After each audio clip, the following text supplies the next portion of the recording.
Welcome. Sorry about those issues there. I've just got an update. We've left Jamie. She's got the lion tracks, and I've rushed down to the east of Djuma. There's a report of wild dogs just crossing into Djuma from the south. So Tucson's coming in from the southern area, and we're coming in from the northeastern corner. Hopefully we are able to find those dogs. They are quite difficult. That's why we're moving quite quickly, because they move so quickly.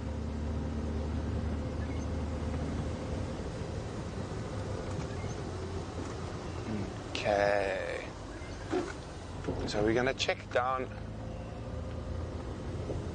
Cheetah Cut Line. So they crossed at Cheetah Cut Line. I'm just going to get on the radio with Tucson. I think he's going to come through on Drakensberg Road. So we're going to cover this area.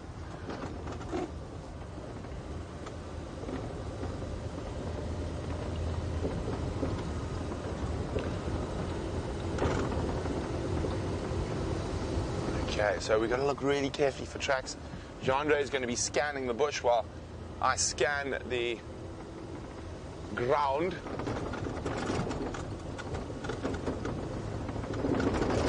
We've got some kudu here.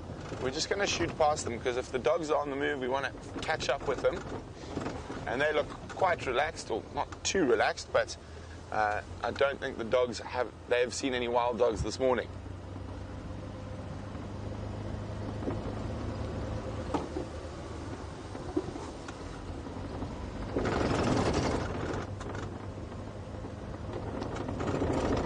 I'm on Cheetah Cut Line. I don't know if you want to do Drakensberg.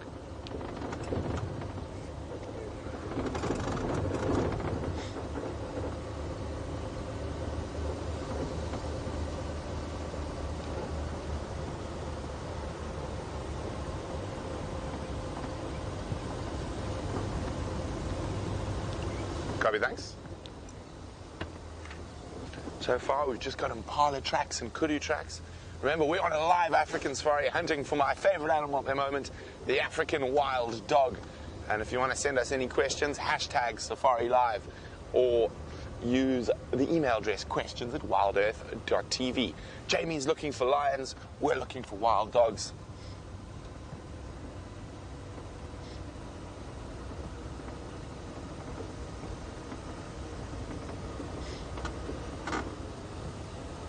So if those who are wondering how much rain, we were having a few guesses. Jean-Andre, what was your guess?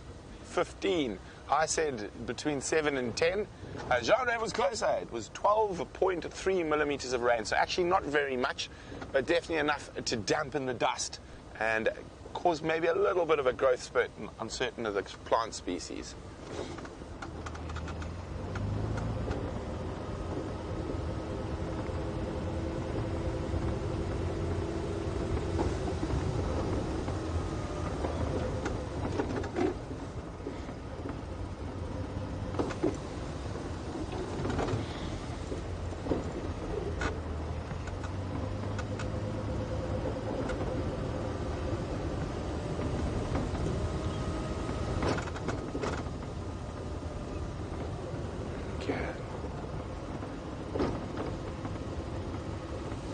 And as I said, the sun is going to pop up shortly, and I think it's going to be an absolutely exquisite morning. And I just want to listen for a second, and there's our first bird of the morning as well.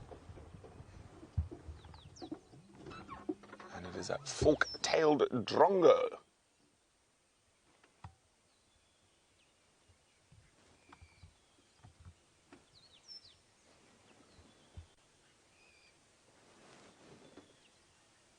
Now the birds are going to be out in force today due to that rain overnight.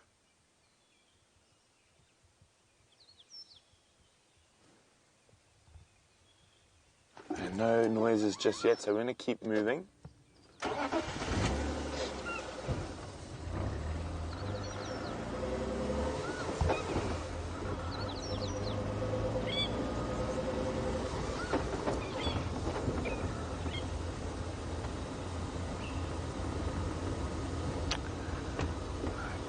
Morning, Shamsung. Shamsung says, on a past safari in April 2016, I saw a pregnant wild dog. Will it have given birth by now?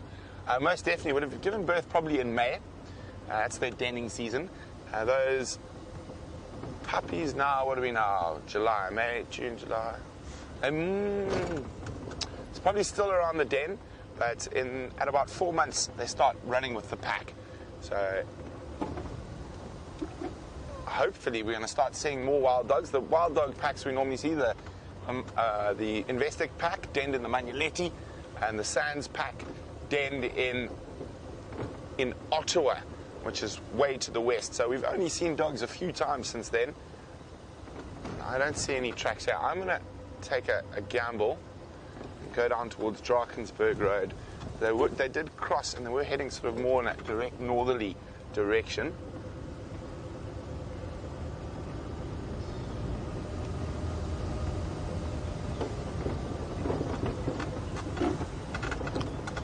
Now, that is quite fitting. I have to stop for that. Since this morning I posted who's ready for the bird challenge, and I'm just trying to find a nice gap through the trees. And oh, was that a gap, Chandra? There. And oh, hang on. Oh, excuse me. And there we go. That is the exact bird I posted. Now, the bird in the picture looks a lot prettier because it hasn't been wet all night. And there's a pair of African hawk eagles. Oh, excuse me. But still no sound. Shame, those hawk eagles do not look very, very happy with life. Now, the birds that are not going to like all the rain overnight are going to be your bigger predatory birds. Now, they're probably going to sit up in the top of the trees like that for a bit longer today to try and dry out and thaw out.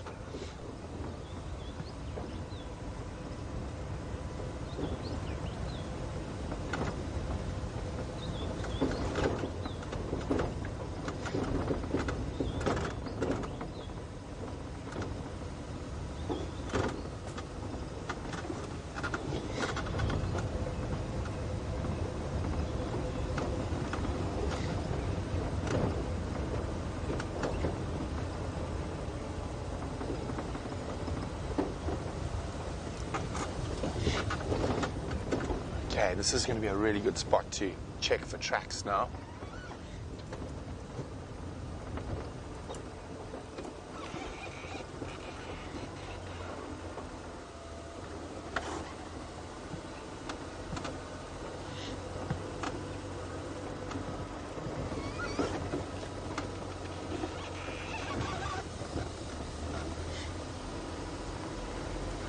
Now, we're going to keep checking very carefully for these African wild dogs or painted wolves.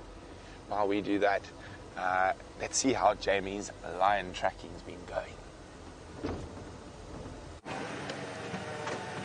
Good morning and welcome to our sunrise safari. Have a look here. Let me duck my head down because our lion tracking has been 100% successful. And a big hands up to Herbert, big round of applause to Herbert, who was tracking with me this morning. We were following up on the sounds of these lions. Now, they're in a very, very difficult position, and it's a mating pair plus cubs. There are cubs with them as well. The cubs have gone moving into this dense vegetation. We're going to try and stick with them, but it is a very, very tricky spot. Now, there's a set of cubs with the Nkuhuma lionesses that is not 100% relaxed with vehicles, so we're going to have to do it very, very carefully. The cubs are much, much further ahead, just to keep you updated. They've moved off already. The females are on the move, and the male is just kind of tagging along for the ride.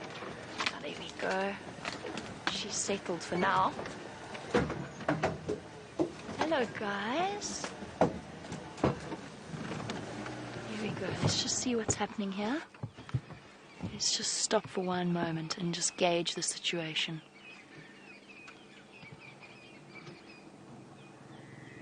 Calling to each other. They're calling the other lioness with the small cubs. And in fact, no, the one female's actually calling her cubs back to the group. Up we get. Full bellies from yesterday's buffalo kill. Oh, ladies, you're taking us on a difficult mission here. A very, very difficult mission. Okay. I'm not going to push too hard to stay with them. I'm hoping that the lionesses might actually decide to come back to where they've settled here. I think, however, they're just going to keep moving in there until they find a safe spot in the drainage system. And of course, along for the ride, as always, comes a faithful Birmingham boy, desperate to keep track of his lovely lady friend, despite the fact that she doesn't seem terribly enamored by his attentions. Now, you can't really see at the moment, but he's following behind. Every now and again, she gives a swish of her tail. She's cross with him. He doesn't really mind. He's just excited about the prospect of potentially producing the next generation of tiny little fuzzballs. What did Brent call them yesterday, Dave? The delectables? The delectable. Oh no, it was the fuzzy wuzzy, or the something absurd. Okay, come. Let's just wait for these lionesses to lie down, and then we're going to reposition. You guys can see it is such a tricky block to sort of navigate around and through, but we are going to give it our best shot first thing on a Wednesday morning. I'm making sure to say the days of the week every day, because then I remember what day of the week it is. It's working very well.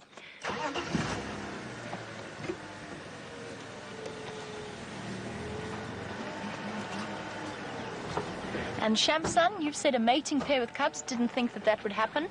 It's an interesting situation. Essentially, this Birmingham boy, the 5 lionesses were together yesterday. One of them has either lost her cubs, or I think at this point we thought she'd lost her cubs, but she hasn't. I think we've confirmed that as of yesterday. She hasn't lost her cubs. They did make an appearance at that buffalo kill yesterday. However, he is confused by her estrus. He's confused that she is in estrus by her pregnancy hormones. Well done, Dave. Well done, Herbert. All having a marvelous time here in the African bush. So he's a bit confused by her hormones.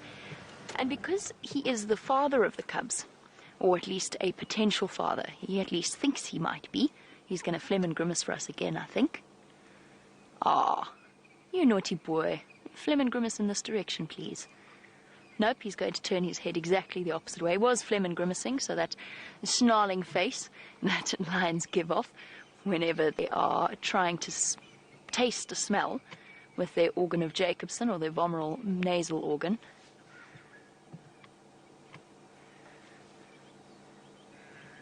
Okay, one more for us. Thank you. Very much appreciated. So it looks like he's snarling. He's not. He is testing the smell from the urine of the female, and as I said, he's confused by her hormones. Unless he's mating with a different female, Amber Eyes or the young female could be back in estrus again. But when a pride is established with a group of males, it is not uncommon to find them with their cubs and a courting pair. Now, the cubs are further in, but I'm not going to push into that direction. So I'm going to stay with these adult lions, because with that set of cubs that is not relaxed, all we're going to do, if we go through this thick bush, is we're going to scare them. And that I don't want to do. I'd rather stay with the adults and hope that the other female decides to come back through to this area. Because they're very, very young. They're younger than the oldest set of cubs. They're probably not much older than the tiny little ones we've been watching around Buffelshoek Dam. Oh, hold on.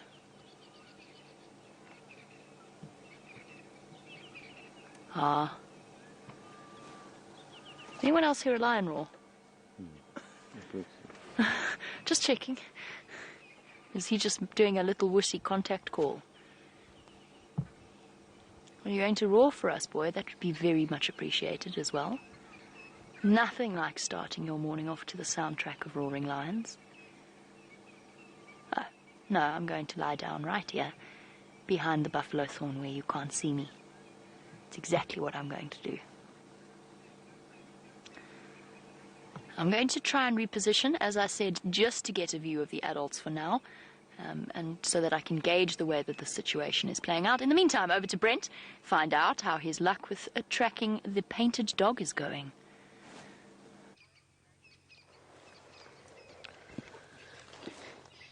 Look at that success, my favorite animal, the African wild dog. I can see 3 at the moment.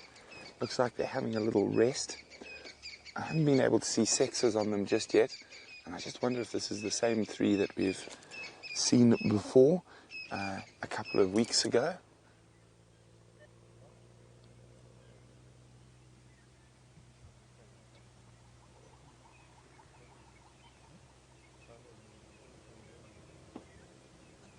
So they've probably been on the move since early this morning. I can't see if they've got any blood on their faces.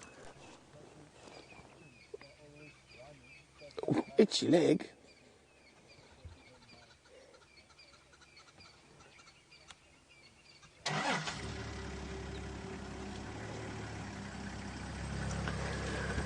Oh, a big Safari Live welcome to Matt Gutting, who's a brand new viewer. And Matt is wondering, Chandra, the dog's rolling, there we go. Enjoying the nice cool sand.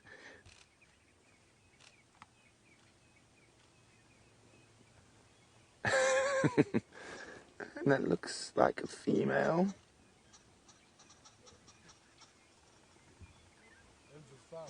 Now, sorry Matt, I got sidetracked by the dog enjoying a bit of roly-poly.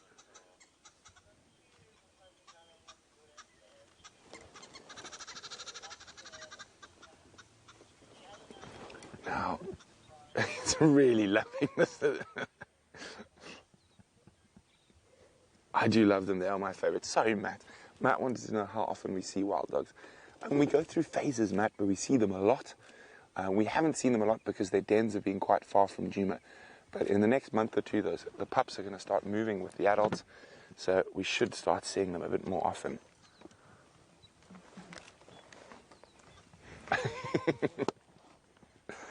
So if you hear any clicks, it's just the camera.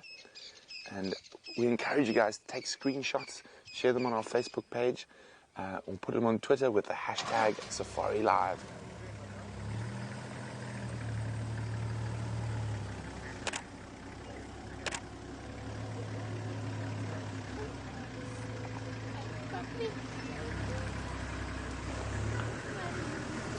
Kay Ward is wondering how we tell the difference between the 2 different packs of wild dogs. It can be very difficult. Generally, it's on the number, but it's quite difficult at the moment. But the EWT, the Endangered Wildlife Trust, has ID kits on almost all the dogs in the Greater Kruger. So if we're not sure, we send photographs of the right-hand side of the wild dogs and send them through to them, and they will ID which pack it is for us.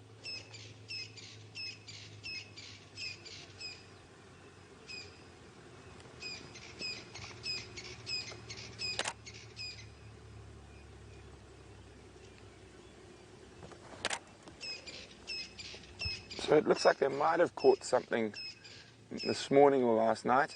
Stomachs look quite big. This could, of course, always be a new pack, a dispersal pack.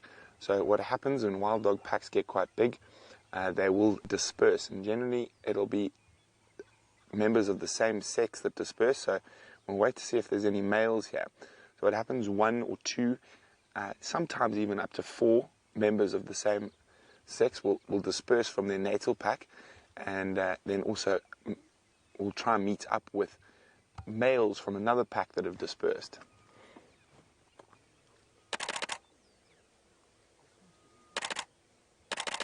So I'm just getting some ID shots of the right-hand side of this dog.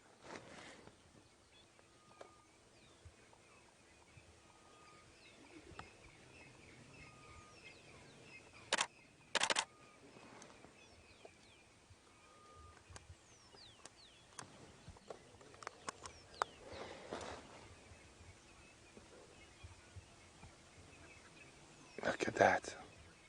Coming a bit close to us, they might get up and start moving and hunting again. Unfortunately, they are right on the edge of our boundary. So, literally 10 meters. Oh, look, there's going to be games. They found something nice and smelly.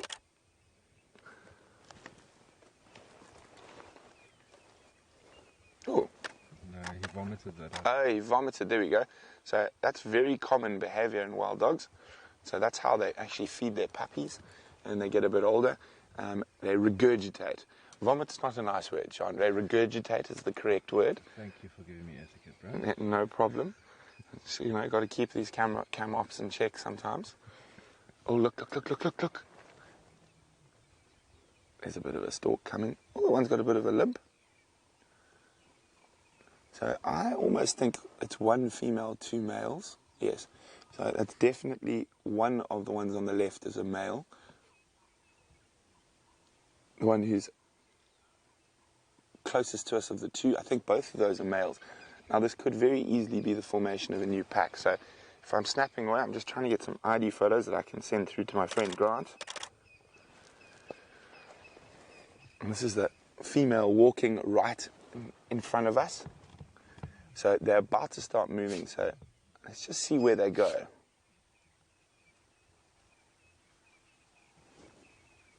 Now we've got to hope they turn south. Now keeping up with wild dogs can be quite a tricky thing. They are incredibly mobile creatures.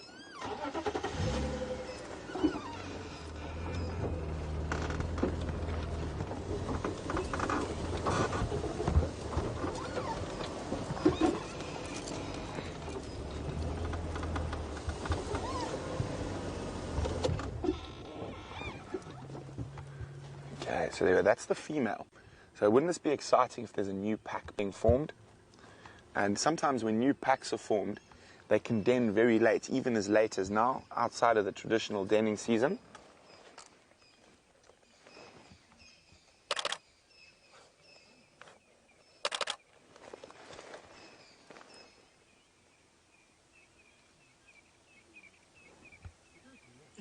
And there comes a male right next to us again.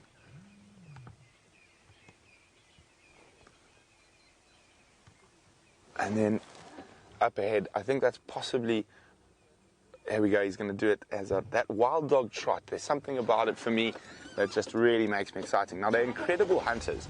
So their hunting style is called coursing. So they don't stalk and sneak like a lion or a leopard.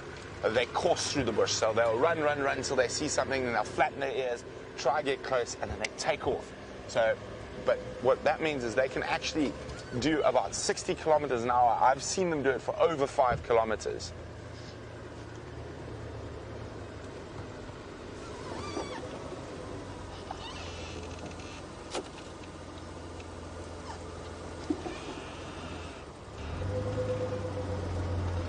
So everyone, we need to send all the positive thoughts and tell the wild dogs to turn left.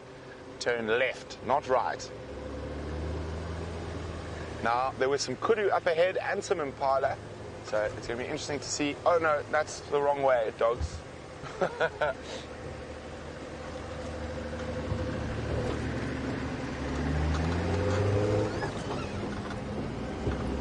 So they are crossing out of our traverse area. I'm just going to try get some last looks at them. Oh, it's going to be beautiful because they're running straight towards the sunrise.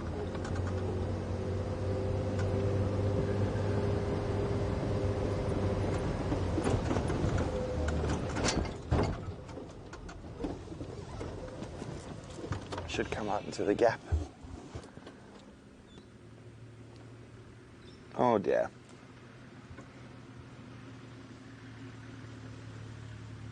We're just going to stay around here. They might come back towards us, and they might just move. Oh, it looks like they are coming back. Yay! Good doggies.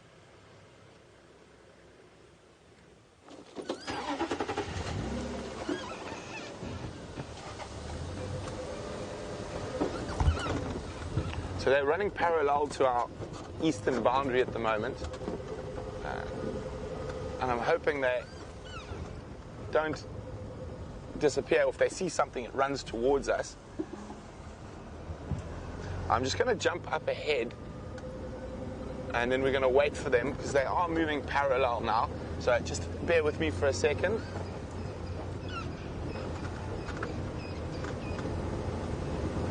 How's this? Should you have a gap around here, Jandre? Oh no, they're moving faster than I thought. Let me go a bit further.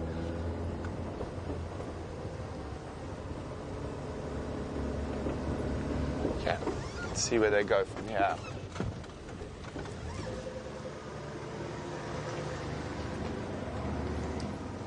They're going through. Unfortunately, it looks like they're moving a little bit further east. Okay, I'm just trying to watch where they're going. I'm going to stay around here, but we've lost sight of them for now. But as I said, that with wild dogs, it's very possible they might change direction again.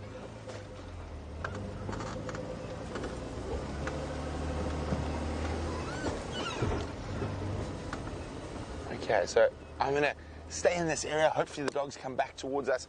But while we try to figure out what's going on here, let's go back to Jamie and the Nkuhumas.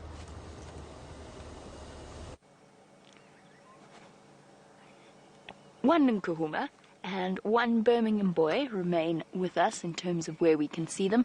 Poor Tax has just called me to say he wants to come and join us, but he doesn't know if it's worth it in terms of managing to get his vehicle in here and then actually being able to show his guest these lions.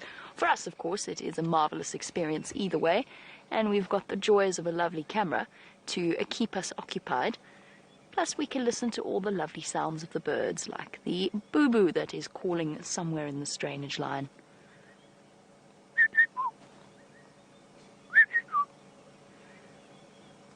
Right, so believe it or not, there's actually two lions there.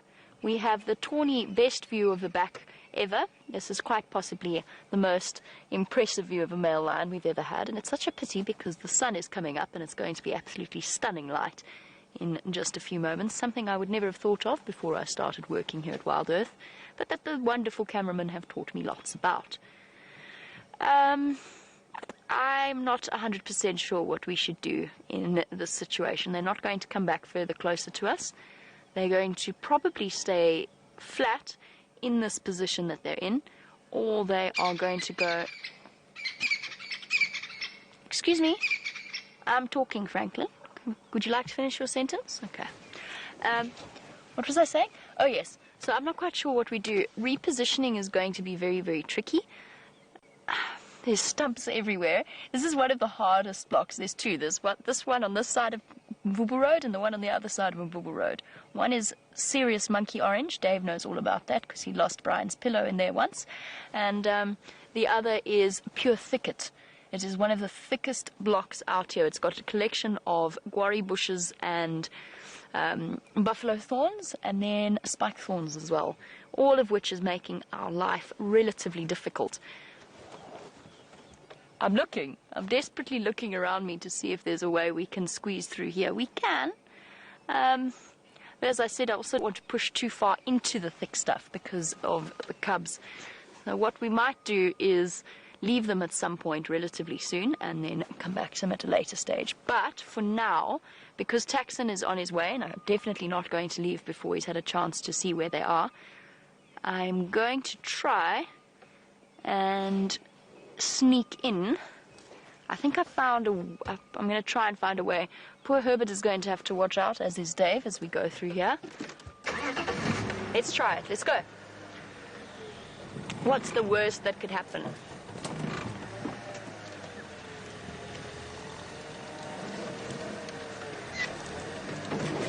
Squeeze through.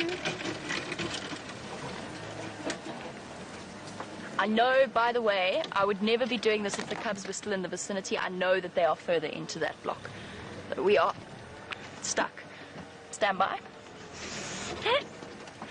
We never really fully addressed Shamsun's question because, of course, Brent had that wonderful sighting of the wild dogs.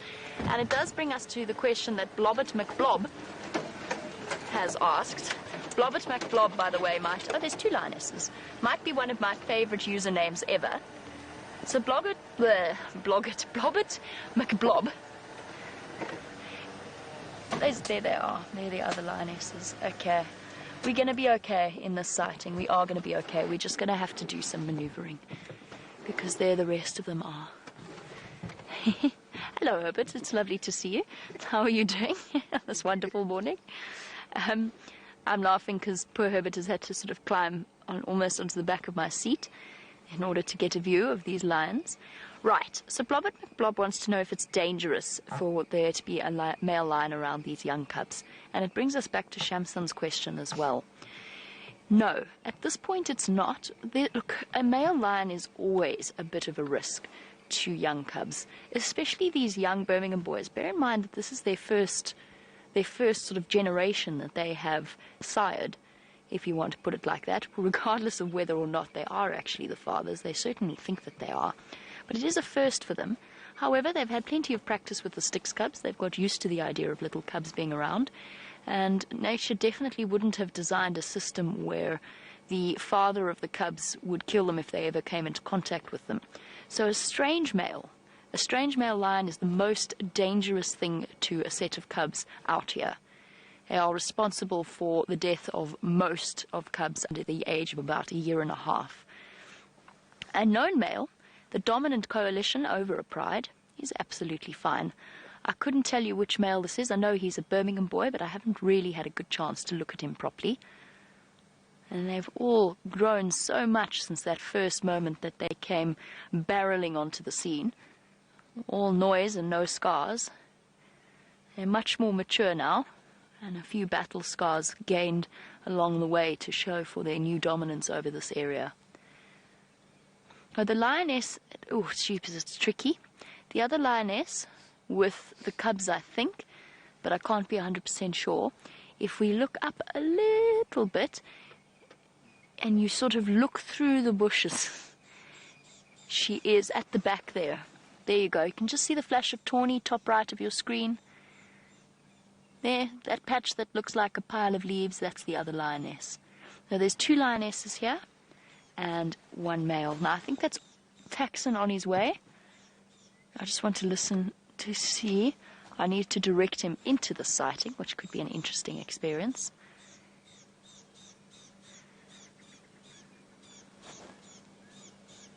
Nope, that's just somebody driving down Buffelshoek Road. Cut line. Never mind. No need to worry. Oh, sleepy lions sleeping off one full belly of buffalo. And the noise that we heard this morning was probably the male getting a little bit over-enthusiastic with the female, and she probably turned around and battered him, would be my suggestion as to what might have been. You definitely don't want to mess with a female lion. He might even have got too close to the cubs. Lionesses are fiercely defensive, even when it comes to cubs that they know are, or the fathers of the cubs. They still don't let the males necessarily get too close, but often the cubs will go right up to dad, or potential dad, or uncle, or however he may be related, clamber all over him, and they are relatively tolerant, if not hands-on fathers. Bless you, girl. Bless you. Bless you. Very damp, soggy lions this morning. They, of course, while we were lying safely tucked away in our beds, listening to the rain drum upon the roof and the lightning and the thunder and the drama last night, they were, of course, probably standing outside in it, feeling a little bit damp. But it's perfect weather for cats, hunting weather for cats.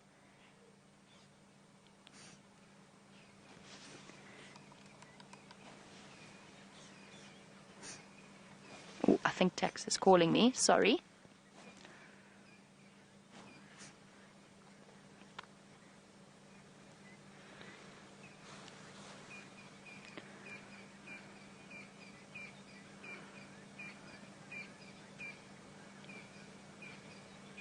Oh, no, it's Vernon that he's calling.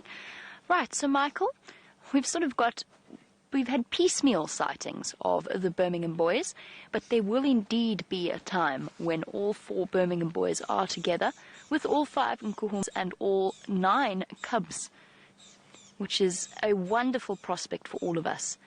And if they are female cubs, then yes, they will stay with the rest of the Nkuhumas, most likely for the rest of their lives. Sometimes, in the duration of a pride takeover, prides get split up, especially if some females have young cubs and others do not, which is how the Salala breakaways came to be. So what sometimes happens is if a female has cubs of an age where she feels that new males are a threat to them, she will move them away from the threat, splitting away from the rest of her prides, sometimes to the point that she never reunites with them once again. And that's how new prides are actually formed. But most likely, The females will stay with their mothers for the rest of their lives, even when they are independent and able to hunt for themselves. Past that situation, there will be the males, the young male cubs, and we know there are at least, there's some word mix up there. There are at least 2 male cubs in the older set. That's almost certain. And they will, when they reach the age of about 3.5, they will start moving off on their own. And they will have to form either their own coalition or move off separately. And that's because their mothers no longer tolerate them around, and neither do their fathers. And any new male coalition that does come in will be intent on removing them as a potential threat to reproduction. Hey ladies, are we calm now? Nice and relaxed. Decided to settle there.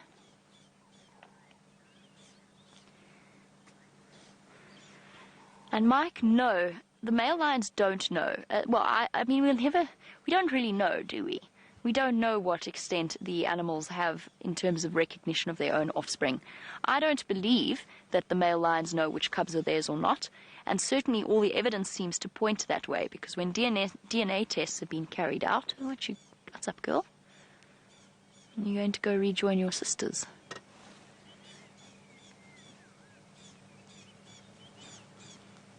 Moving further into the thicket. Mike, no, I don't believe that they know, because DNA tests indicate that a lot of cubs in certain areas are fathered by strange males, and they continue to raise those cubs as if they are their own. I'm going to finish that answer in a moment. I'm going to send you back across to Brent for now, and I'm going to try and help Taxon into this sighting. So we'll see you in just a few moments, and Mike, I'll finish the answer then.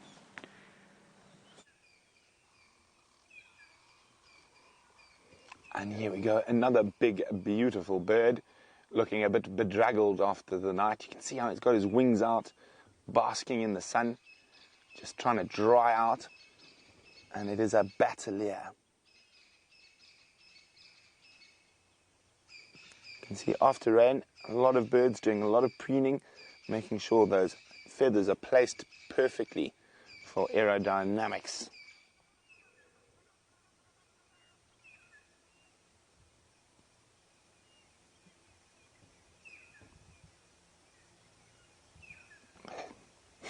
I'm just going to try and move a little bit forward so we can see what he looks like from the front with his wings open. So I know we got a bit sidetracked on the bird challenge by wild dogs, but I think the birds have woken up sufficiently now.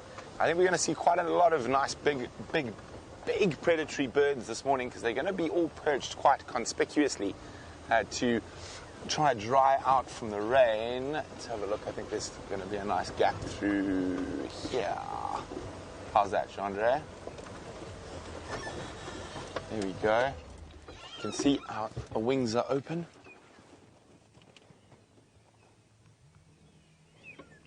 Just trying to get rid of that moisture from overnight.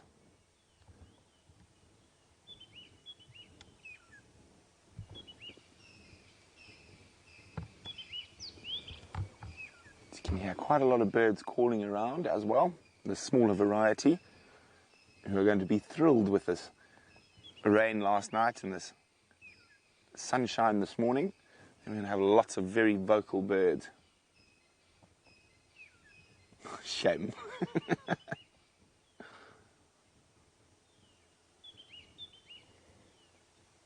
Well, I think that batelier is probably going to be in that exact same spot for the next hour or two.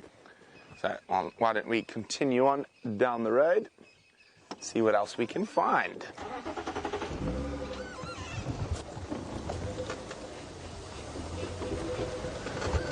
So I think that is only bird species number 3 this morning, and interestingly enough, 2 of the birds we've got so far are the big ones. So both eagles.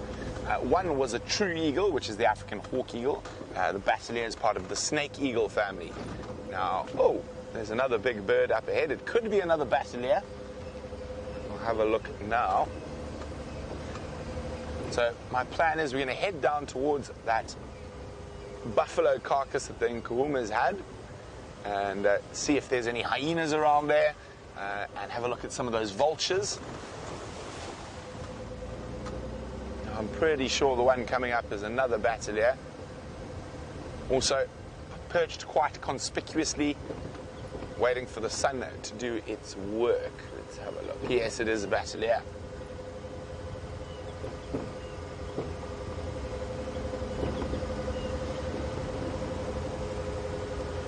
There he is.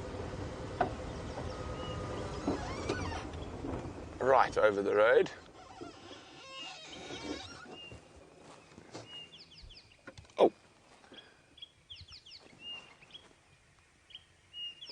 Now I can hear some nice bird calls around that dead tree. Oh, sorry, Jean-Andre.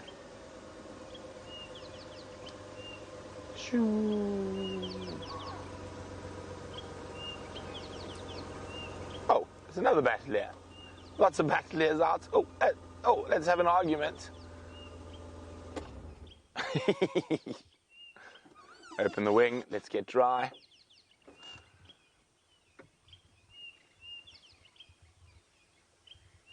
Okay, let's keep going. I think I hear quite an interesting little bird up ahead, calling very conspicuously.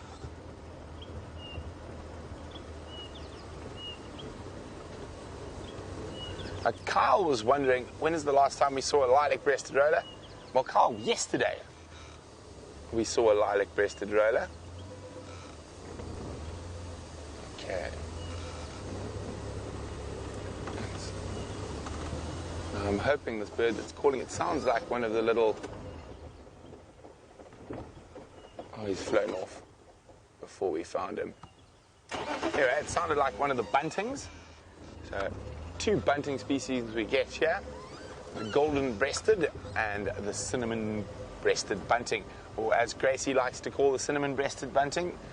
Gracie is an 8-year-old little girl who's a regular Safari Live viewer.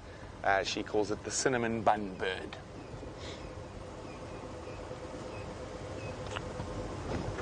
Oh, there's absolutely magnificent light this morning, and a lovely, fresh, clean smell to the bush that you get after rain, and you can almost smell growth.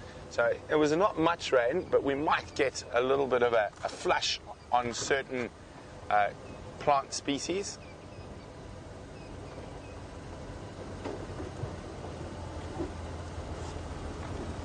Hello, Mr. Impala. It's just...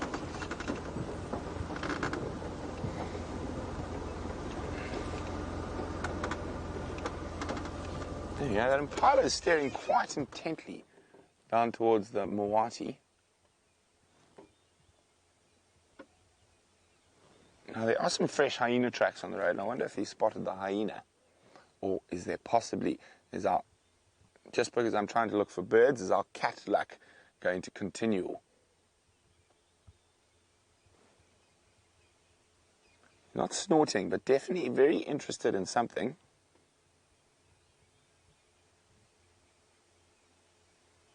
Well, let's go have a look where he's looking.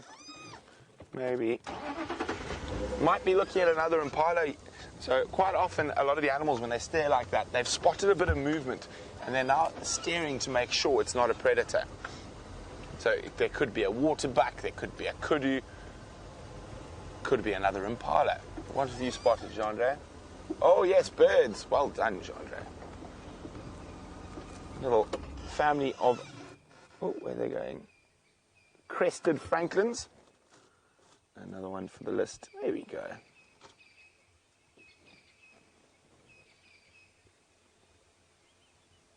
So they feed off lots of different things. Grass seeds being quite high up on the list, but as well little insects and spiders and other small creatures. Oh, there you go. Lovely, lovely little birds. Okay.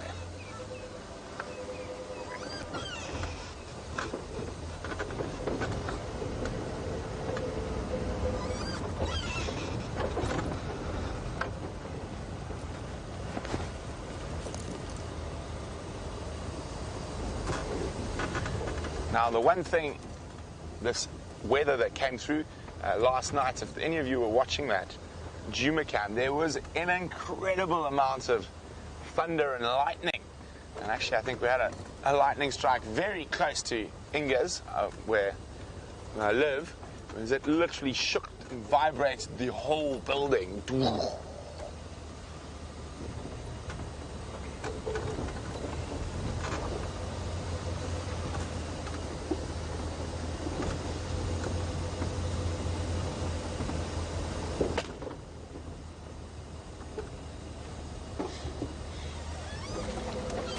Morning, Madeline.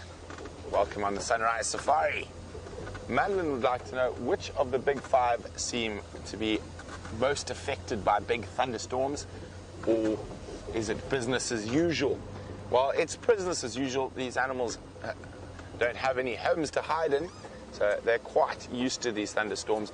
They do hunker down and try sort of stay out of the worst of it, to curl up into little balls, especially the big cats when it's really bucketing.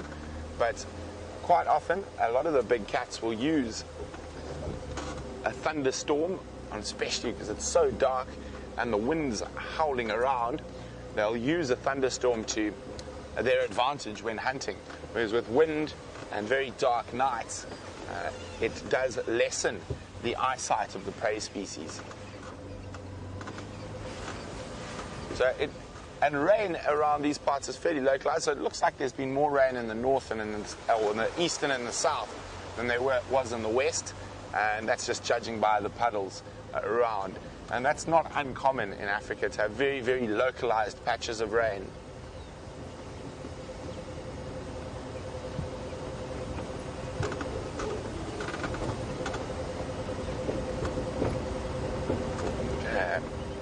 As I said, we're heading towards where the Nkuhumas had that buffalo carcass yesterday. See if there's any scavengers about.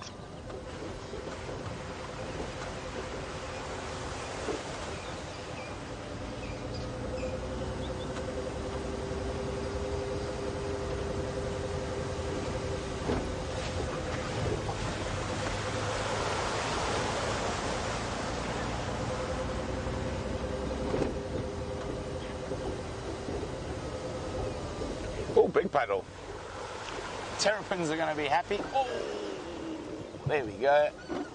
Another big bird. I said we're going to be lucky with big birds drying themselves. Now, that is the biggest vulture species, the lapid-faced vulture. Now, it also means we're getting a little bit closer to where that buffalo kill was.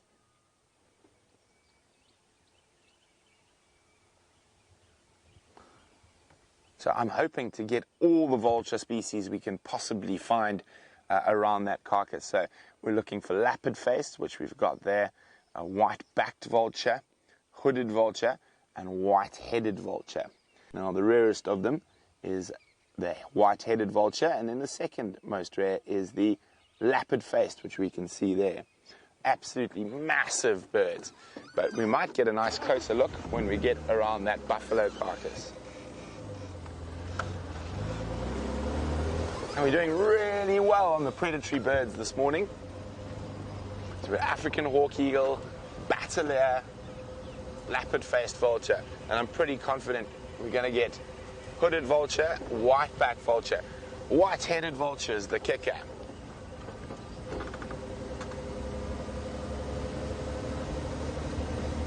So we're about 3 minutes away from where the Nkuhumas had that carcass, and as you can see, we've seen our first vulture.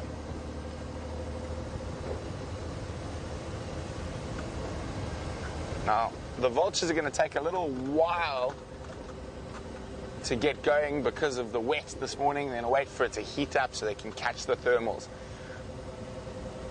So, while we make our way towards that carcass, let's go see how the lions are with Jamie. We have amazing news.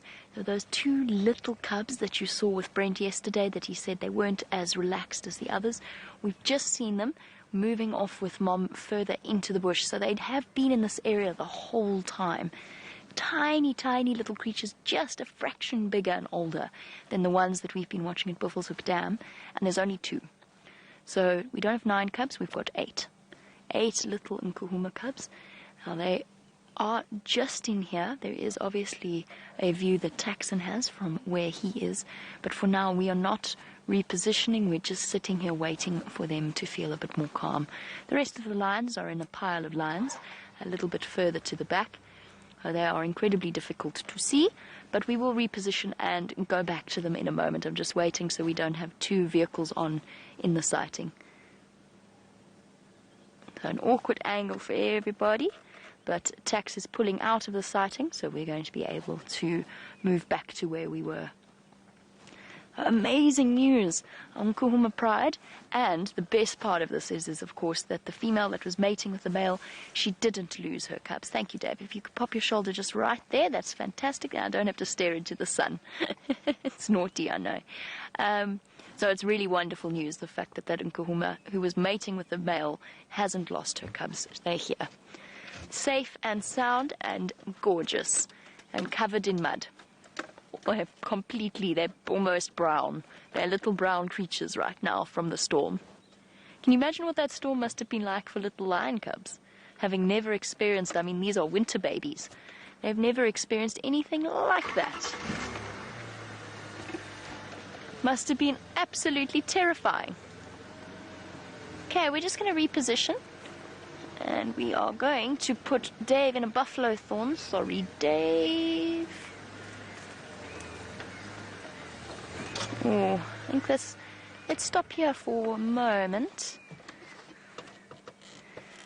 Might be as good as it's going to get. We've got 2 very round-bellied lionesses, resting quite comfortably, flat on the ground.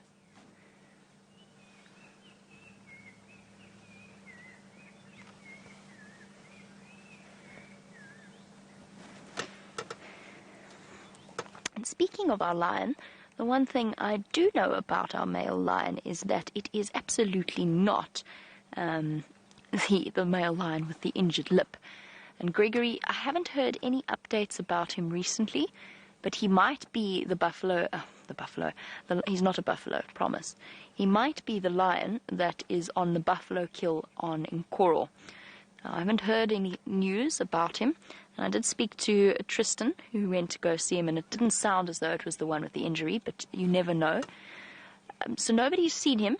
However, I promise you, it will be healing up perfectly. I really, really don't think that it is going to be life-threatening in any way. I think that he's going to have a magnificent scar when when it heals up nicely.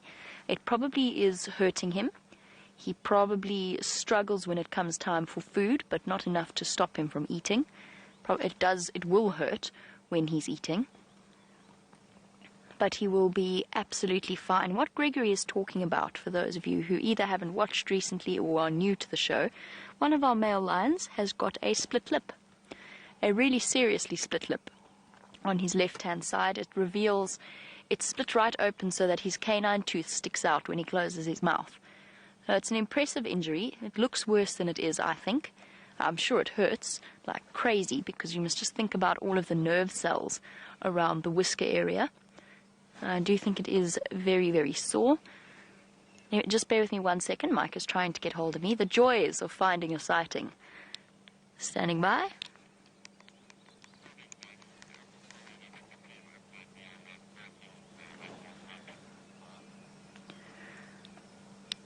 Mike, I will update you with pleasure. Tax has pulled out. Visual is not great. It's a Makulu block.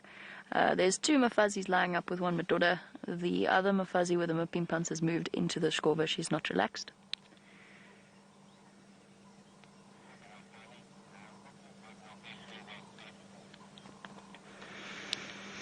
It is off Mvubu Road, south of Miskaya.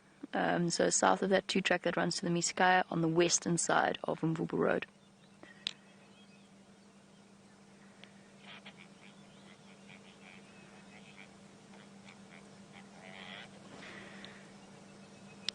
Mike, you're welcome.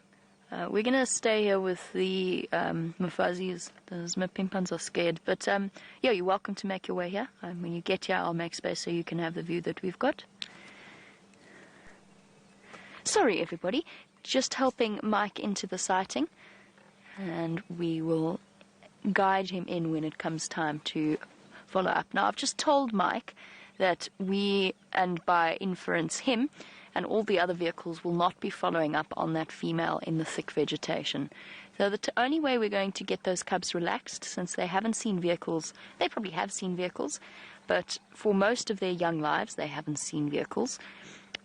The way that we're going to relax them is not going to be trying to follow them through the bush. In these kind of situations, what will work is what Brent did yesterday, with the cubs around a kill, and oh, here comes the male.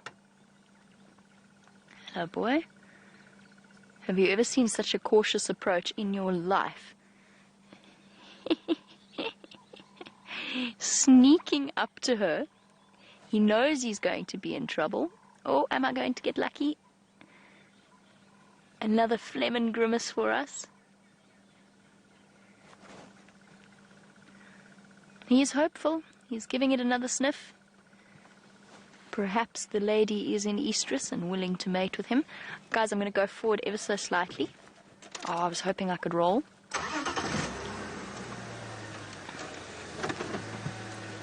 Sorry, Dave. There we go. Just a slightly better view for us. Now, one thing that I didn't do, and I will finish up discussing now because it's very relevant to what we're watching at the moment. He's testing to see if she's in estrus. Look at that. Isn't that awesome? Opening up the cavity to the vomeral nasal organ, drawing the scent in, and essentially allowing him to, oh my goodness, he's really making extra specially sure that he's, well, I suppose it makes sense. Is this female in estrus, or am I imagining it? She doesn't seem to want me. But I'm sure I'm smelling estrus smells. What to do with my life? Shame, boy. He probably approached her. He probably has smelt that she's coming into estrus. And that she is probably responsible for all of the growling that we heard. So I suppose it pays to absolutely double, triple check before you make an advance that's going to be met by teeth and claws, which is what our Birmingham boy seems to be doing. He is really making extra specially sure that he hasn't made a mistake here. It looks like he's snarling. It's one of the most awesome images of a male lion, or any animal, but, well, maybe not any animal. Kudu look a bit ridiculous, but male lions look really very cool when they do that, exposing their long canines. They look like they're snarling, scrunching up their faces.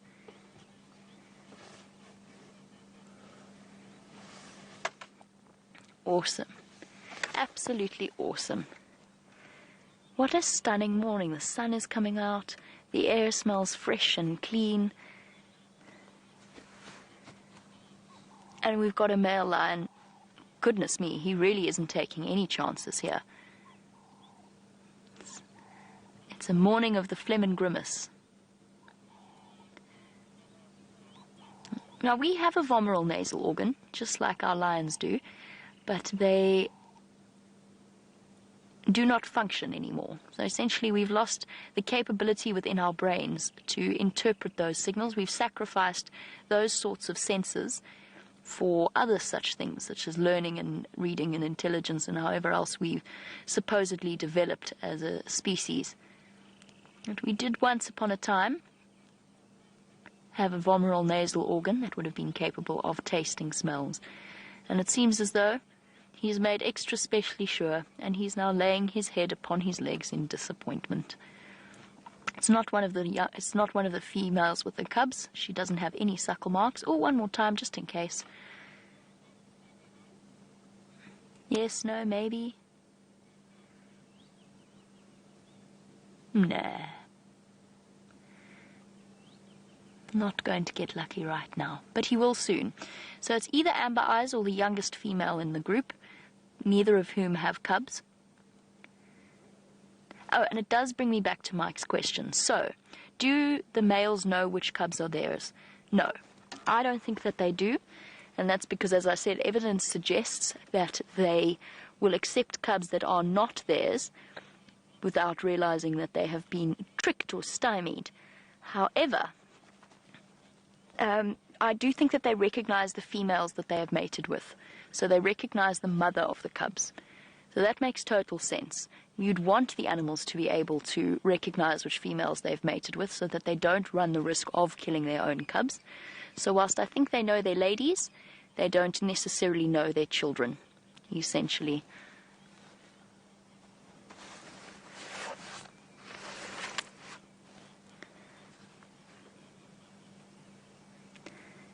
Now, guys, I do have to get onto the Game Drive channel to manage this and to make sure that everybody knows that it is a 2-vehicle sighting in this particular spot. So while I hop on the Game Drive channel, let's go back across to Brent, who's got one of our spotted friends.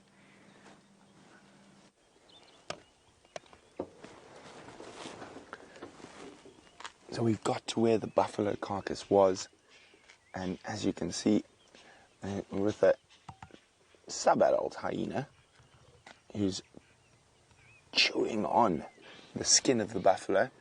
There's probably about 8 or 9 hyenas around us at the moment. So very exciting. Vultures are still here. So there we go. We've got white-backed vultures. Oh, there we go, flying in. And there's a hooded vulture. So there's 2 more bird species for our list. Oh, where's that hyena off to? It's going to chase that one. Oh, no, it's not chasing that one. The other one's got a buffalo foot in its mouth. It's going to see if that one with the foot in its mouth left anything behind. But I think let's come to this one closest to us here, John Doe, with the hoof. Sorry, it's got a whole hoof. Oh, sorry, John Doe, I know I'm causing havoc. Here's another hyena coming right in next to us. Yeah.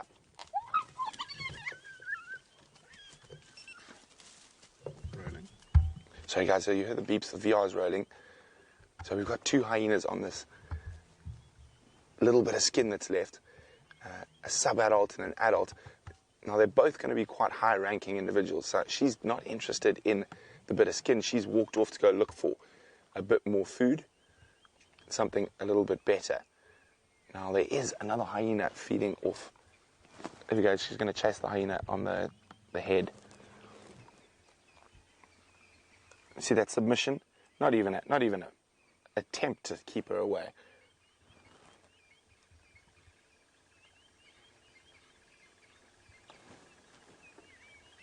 Oh, let's just move. There's some hyenas enjoying the puddles next to us. Oh, it's difficult to say. There's another hyena coming back in here. Let's just wait. Let's see what this one does. Now, let's see what's going to happen here. Okay, there is some interesting stuff. This hyena's coming back. So it's really interesting watching the social dynamics of hyenas. There we go. What are you going to do? You're going to go, come try challenge. Now see, that reaction means that they are very similarly ranked, or not even possibly same rank. There's very little reaction to that hyena. You can see how close it walks. Here it goes. Let's go see what the others are up to over there.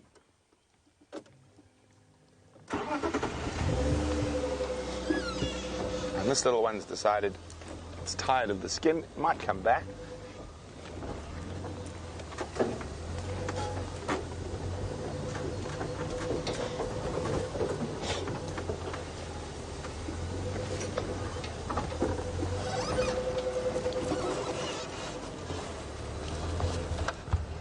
Okay, you can see there's hyenas there. I want to get to the ones that were in the road, and they were playing in the puddle.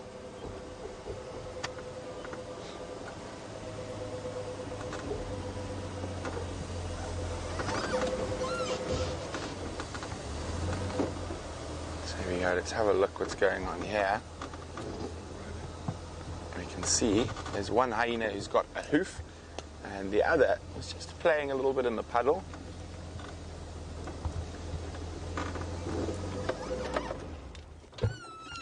I decided time to be finished with the puddle. Now she's carrying off that hoof to try protect it from any of the other hyenas. Oh, this one might come into the puddle right next to us. Look at that, it's so close, it's less than 2 feet from us. It might lie down in the water. Hyenas really love puddles and water.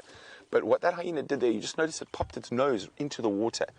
Now, hyenas are great caches of food. So if they've got a full belly and they don't want any other animal to get, either hyena or lion to get their food, they'll put it in water. And so the other animals can't smell it. So if you see a hyena putting its head completely under a puddle, it's generally looking for someone else's food that's been hidden there, or possibly its own food. Okay, we're just going to move again. Let's go have a look back what's happening on the piece of buffalo skin. Hyenas are such fascinating animals. They've got incredibly complex social structure. It's also the only truly female-dominated species out here, the true matriarchal animal of the African bush. You can see lots of vultures in the trees. Let's get back towards those hyenas on the skin. I'm just going to go a little bit wider.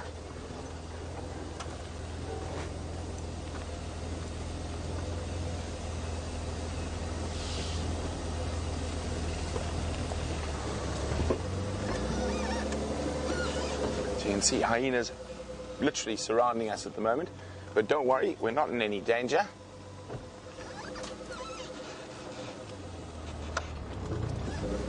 Oh, there's a big stump there I can't see.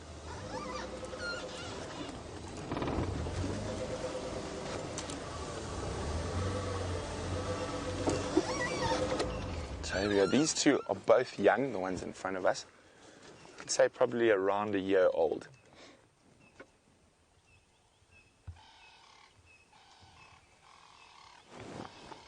There's very little meat left on there, but hyenas are incredible, being able to scavenge and make the most out of anything. Well, they've decided to leave, oopsie, that piece of skin. Now, there are some hyenas still feeding on the head of the buffalo down there, so we're slowly going to make our way down that side. But as you can see, just hyenas and vultures all around us. Oh, it looks like a hyena, maybe not so dominant as the others, is going to try sneak in here for the skin. Now, sometimes, no, see, it's incredible. Right next to us, that little one, as soon as that other hyena started moving towards the buffalo skin, even though it didn't really want it anymore, it immediately came through. Look, they're coming running in, tails up. So now these little guys are quite dominant, just judging by their behavior. So those other ones that are moving off there are quite a lot bigger, but are still being chased off by a young one, which means they've been born to a very high-ranking female. Now, in hyena society, you inherit the same rank as your mother if you're a female. If you're a male, it's not a good life. So if you're a male, even if you are born to the highest-ranking female, you are lower than the lowest-ranking female. So the highest-ranking male is lower than the lowest-ranking female. I'm just having a quick check around. There's still more hyenas behind us, but we can't really see them too well.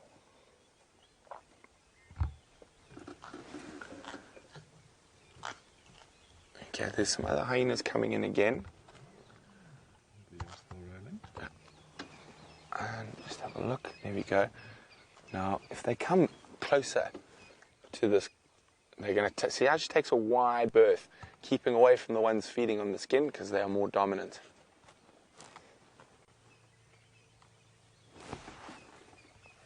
Okay, guys, I'm going to have to click quickly. I'm just going to switch off the VR for a second.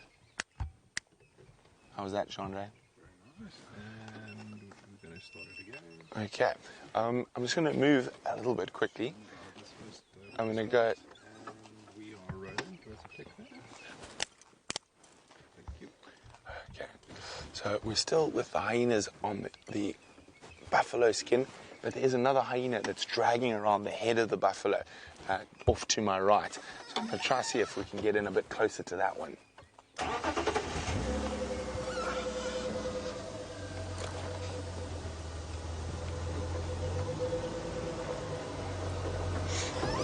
And you might notice some vultures take off as we drive. And there's some vultures sunning themselves on the ground, waiting for the hyenas to leave them even the smallest little speck. So there we go. There's a couple of vultures in front of us there. White-backed vultures. And they don't want to take off.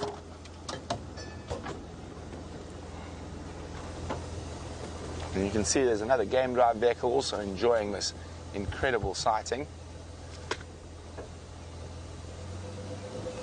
So, here we go. Very little meat left on that buffalo head. Now, it's one of the few places, even a big, oh, there we go, off with the skull.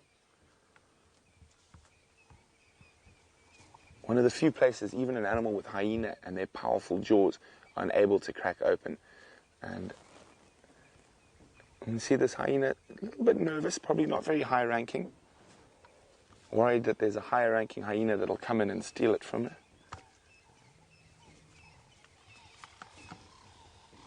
And so even hyenas with that massively powerful jaw of theirs are unable to crack open the skull casing of a buffalo. Now, the amazing thing about nature is there are specific species of beetles that eat the brain of a buffalo and other big sort of animals like elephants. So they go through the nasal cavities and into the brain cavity, and they'll eat the brain and any other soft tissue that the hyenas and lions and other animals can't get to.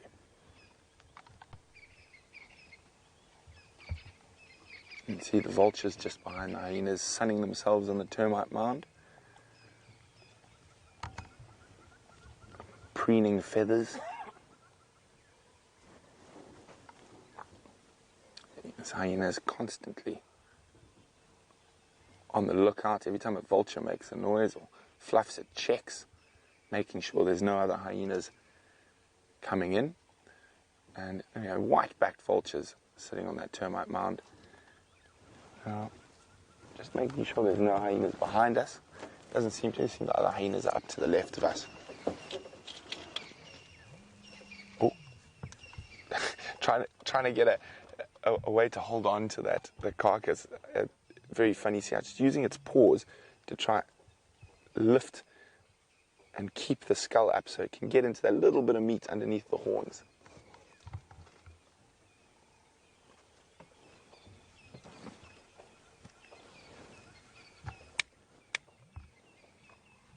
Okay. So guys, sorry that I'm not taking a question at the moment. You need to do some of this VR stuff.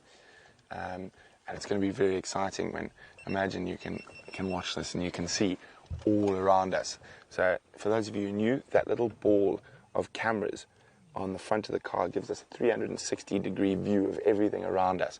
So I haven't been looking at camera and I haven't been taking questions. So I've been presenting for the VR. So I do apologize about that, but this is look, the vultures are coming in.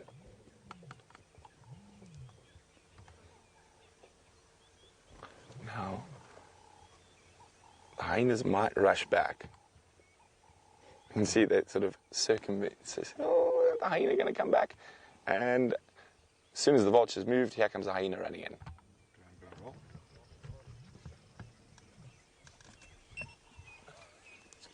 Rolling. There we go. So it's amazing that even though that hyena was finished with the skull, as soon as there was another predator or scavenger, in this case the vultures coming in, it decided, oh look, she's going to carry it off. Isn't that incredible? You can see how there's incredibly strong muscles of a hyena's neck. Oh, there sounds like there's some fighting up ahead, so let's go have a look. Oh, they're coming in behind us. There we go. A more dominant hyena. Oh, there we go. It's going to happen again. Let's try and get a little bit closer.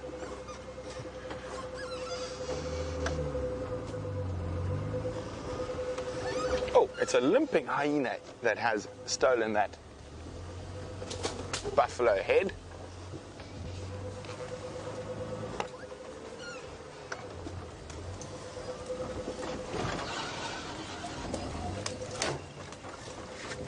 So this hyena, I don't think we've seen just yet. So I think she's just arrived. She's got a sore leg. It's quite swollen. And she chased off that other one. So she's been a bit late to the party. I wonder if it's because of her injury. You can see she's keeping her left foot off the ground. But still managed, even with that injured leg, to come in really quickly and chase off that other hyena.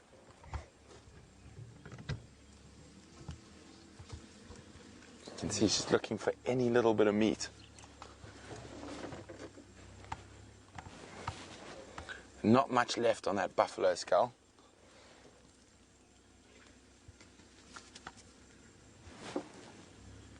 Oh, there's another hyena running in behind us. I think that's the one that just got chased. You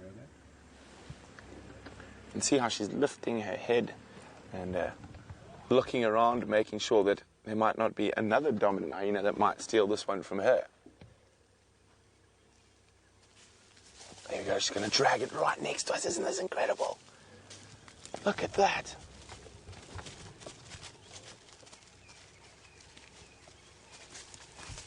So with that sore foot, she's not able to move that carcass as easily as she would like.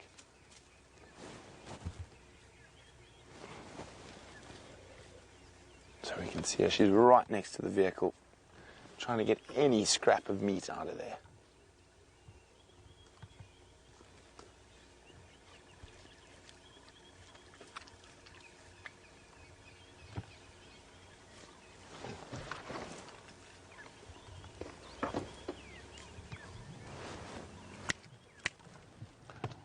Okay, so we're going to hang around with the hyenas, see what happens, and while we do that, let's go see how Jamie's doing with the wonderful lions and cubs.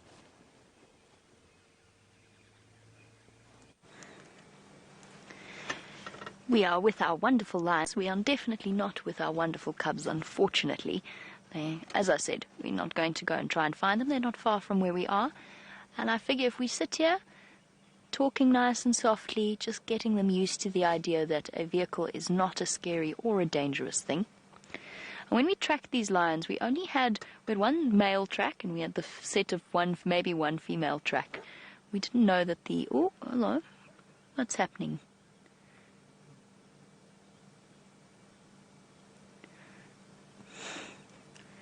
She just gave him such an unimpressed look. Oh, urinating. Are we going to get more of a Fleming Grimace demonstration? I think so. He's waiting. Look, you know when somebody's girlfriend is in a really bad mood and the boy's already been shouted at several times? To me, the male lion looks like that. There's going to Fleming Grimace for us again, I think. There we go. And again. 'Tis a morning of Fleming Grimaces. But he definitely has a very cautious approach to this particular lioness. I think she's already told him off at least once for getting too close to her. Okay, our lionesses are now moving to find the other lioness,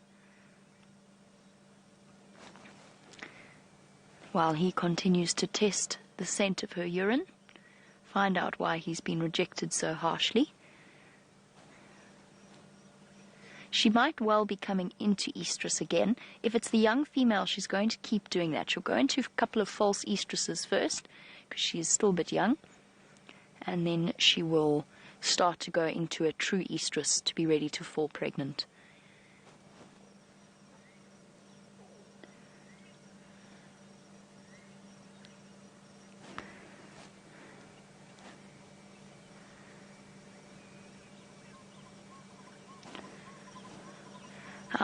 Steph from England, wonderful to hear from you on this glorious morning safari. Could it get better than a male lion in the morning sunlight? I don't think so. But Steph wants to know whether or not, with the mating pair, with the lioness that has cubs, if she were mating, would she be able to sustain both sets of cubs? The truth is, Steph, she won't fall pregnant. So it's not a true estrus. In fact, a lioness that manages to raise her cubs to their adulthood, to independence, she'll actually only be ready to mate and conceive again after over 1.5 years, before she's ready to conceive. So whilst he is mating with her, what he doesn't realize is all his effort is wasted. Well, not wasted, because again, it's just adding an extra level of insurance. He's urinating and marking, scraping his feet to spread the urine between his toes, so that wherever he walks, he will carry with it the scent of his urine. So Steph, she won't fall pregnant. What will happen is it's a hormonal confusion, postpartum estrus, and it's the same thing as what we were talking about with the young lioness. It's a false estrus. So there will be no pregnancy as a result. So she doesn't have to sustain both sets of cubs.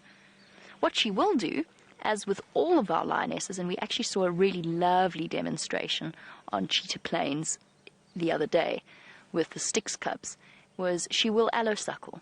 Lionesses do allosuckle. In other words, they will feed the cubs of another lioness as well as their own. And it was awesome to watch the sort of cubs of different ages bundling on top of one poor lioness. The sounds that were coming from those little creatures were absolutely incredible. Little lion roars. Oh boy, no luck, huh? The lady's just not really interested. They've moved into some very dense vegetation. If he follows, we're going to be very circumspect about repositioning. I think they're going to look for that other lioness, because the bonds between the females are far more intense than those that they have with their male counterparts. They sort of tolerate the males because they don't really have any choice. But their bonds between the females of a pride are very, very strong. And I think he's realized that for now he's going to have to keep his distance.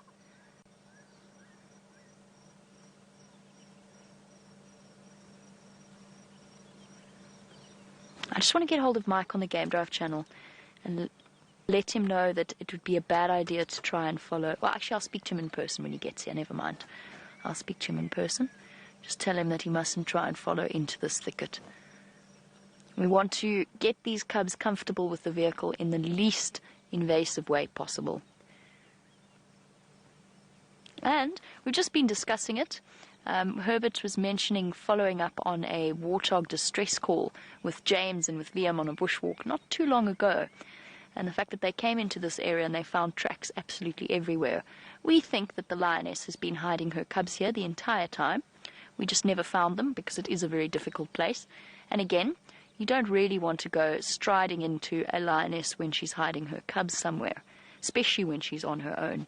Now, Herbert and I actually tracked these lions on foot, and they gave us a very, very fair warning when we arrived. Sorry, distracted by movement somewhere else. Oh, and our male is up and going into the block.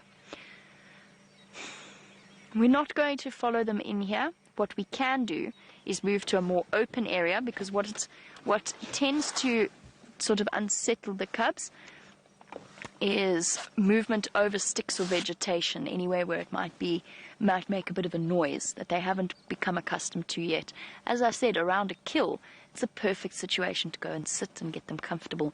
But in this scenario, we're not following them in here, because I don't know exactly where that female settled down. I don't know. I can't gauge when we're getting too close. The only thing we can do is try and go around to the old hyena den and try and enter from there. But I think for now, I'm busy watching our male lion. He's sort of tucked away in the bushes there. The only thing we can do for now is actually pull out of this situation. We can go, the only way we can go at the moment is forward. So we will stick with us and we're going to try and see what's happening in the more open. But we're going to stay just to sort of track out the path that I have in my mind. We're going to take a loop around the outside where it's more open. And in this situation, we're actually very fortunate. Our Land Rovers, our little Land Rovers that we drive in, are petrol engines, so they're much, much quieter. What I'm doing now is I'm sitting with our engine on for a moment, because the sound of the ignition, the cubs will have, wherever they are, they will have lifted their heads. I'm going to let them relax a little bit. I don't know where they are, I can't see them, so I can't gauge their reaction. And then we're going to go. This is the only way we can get out anyway, so we'll keep an eye out for them on this side.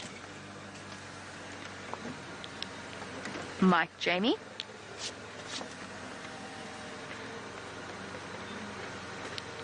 Mike, these Ngala are now moving into some very thick stuff. I'm reluctant to follow them because of those pimpans.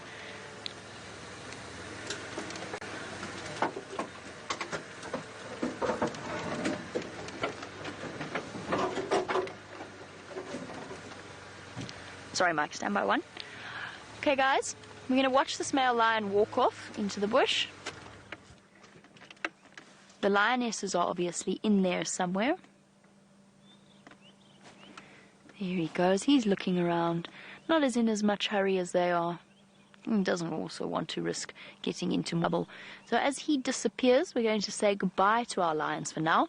I'm going to focus on getting out of this block and just communicating to Mike that, unfortunately for him, I don't think his guests are going to get a very good view. So while we discuss that on the Game Drive channel, let's head back over to Brent and find out how he's doing.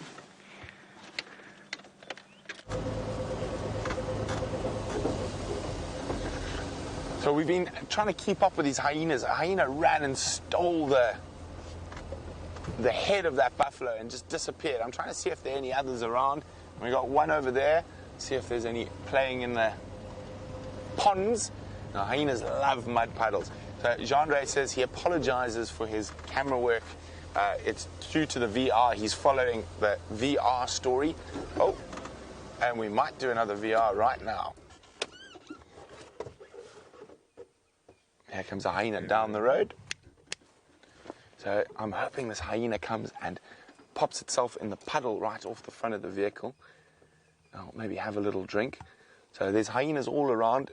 Oh, look at that. Right, oh, when she's got so close we can't even see her. Is she coming out or is she in the puddle? In the puddle. She's laid down in the puddle. Oh, there we go. She just had a little quick stop, a little cool off. Now, that's very, very common hyena. Oh, I actually think that's a male there, not a girl. I apologize. And there we go, moving off. Not much left of that buffalo. I haven't seen the rib cage. All we've seen is the head and a couple of hooves. There we go. So the hyenas have been really entertaining this morning. I'm just going to finish there. So I'm back with you. It's quite confusing when you're filming on two different cameras at the same time.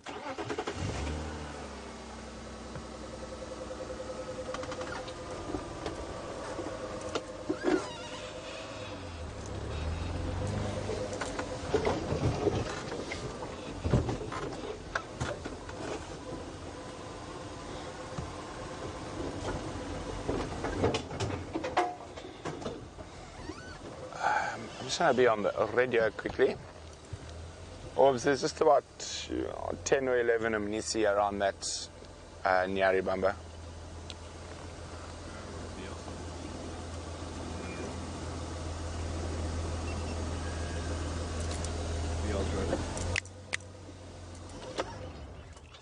Okay, so we've got two hyenas and a third coming in. There's a bit of buffalo skin around that one there, and that's the same buffalo skin that the subadults were feeding on before. But look at that belly. I mean, I doubt she'd be able to put any more in the belly, but she's trying.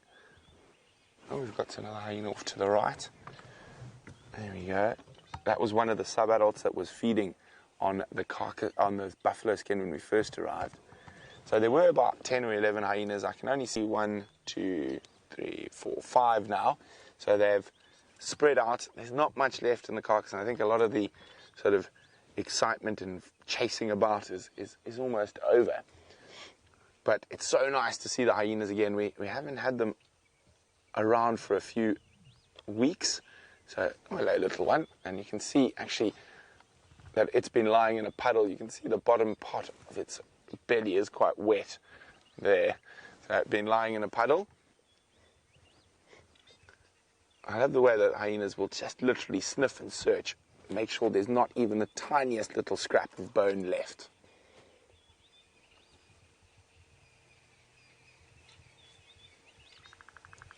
Oh, and that one's found a piece of bone. I think it's actually part of the leg and the hoof that's in the skin. You can hear it crunching those bones.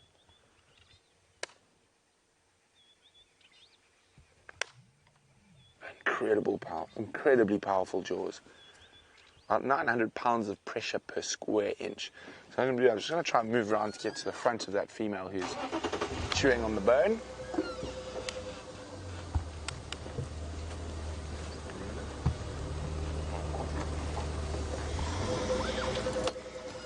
Okay, let's go around the front. It's so great to have the Juma clan back.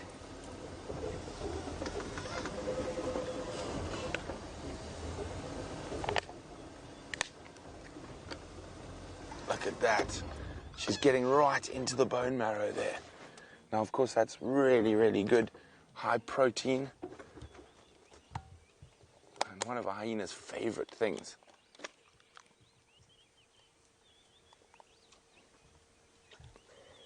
Now, to be able to crush that bone, it takes, as I said, about 800 pounds of pressure per square inch. Anyway, she's licking up the bone marrow now. She's broken through the bone.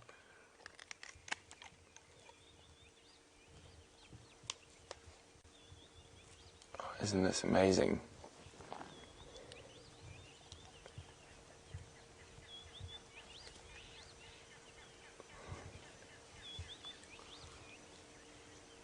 Look at this. So the other one is lying down.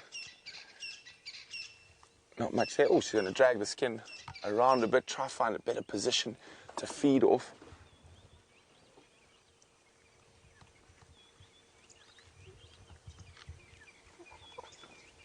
Oh, there's a little bit of playing going on in the distance there between the two hyenas. Just heard a little bit of giggling. Oh, coming back in.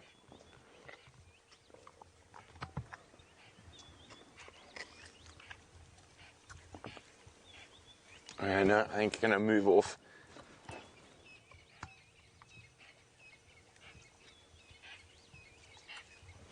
Oh, we got another hyena coming up on the right. So we've got hyenas on either side. Oh, it's going to come right in next to the vehicle again. There she is. Oh, coming right next to me.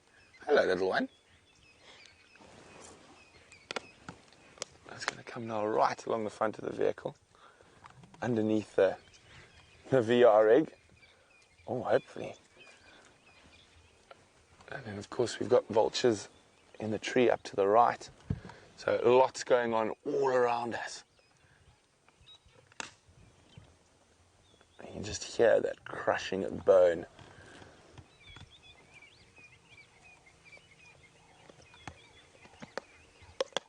Oh, look at that.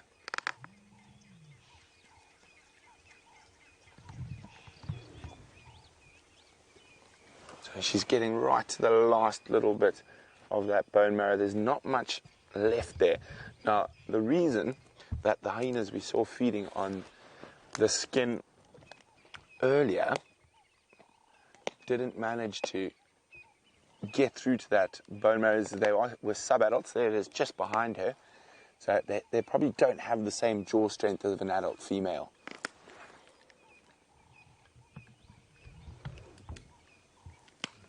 Just imagine how powerful those jaws are to be able to crush through that. There, so we're just going to finish our VR quickly.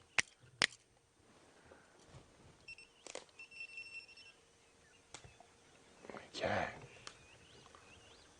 So we're going to stay around with the hyenas and see what's going on. While we do that, I think we should go have a look if Jamie's managed to find those lions again.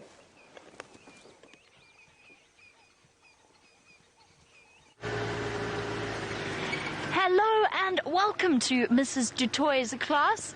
It is wonderful to have you on board. So we've got some, I think, 7- and 8-year-olds, maybe even 9-year-olds, I don't want to insult anyone, on board with us on this live safari. So guys, just to explain the way that this whole thing works, my name is Jamie and behind me sits a man called Dave. Dave is very shy and probably all you will ever see of Dave is his thumb. And that's only if we're all very well behaved, he might show it to us. Right, so we've got a really exciting thing happening here. Basically, I drive the vehicle around. I've been working in the bush for many years, as has Brent, who I think you might have accidentally just met a little bit early. Our what we do is we are guides. So basically, whenever you go on safari, now hands up who has been on a safari experience. Let's hear.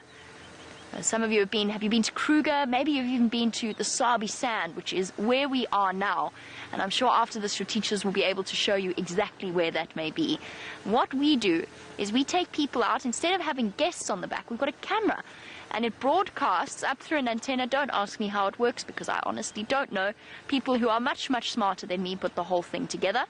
But basically what it means is what you are watching is happening right here in real life, in a game reserve. How exciting is that? A game reserve full of leopards and lions and elephants and all the magic things that we get to see out here. Now, what that also means is that you guys can actually ask us questions.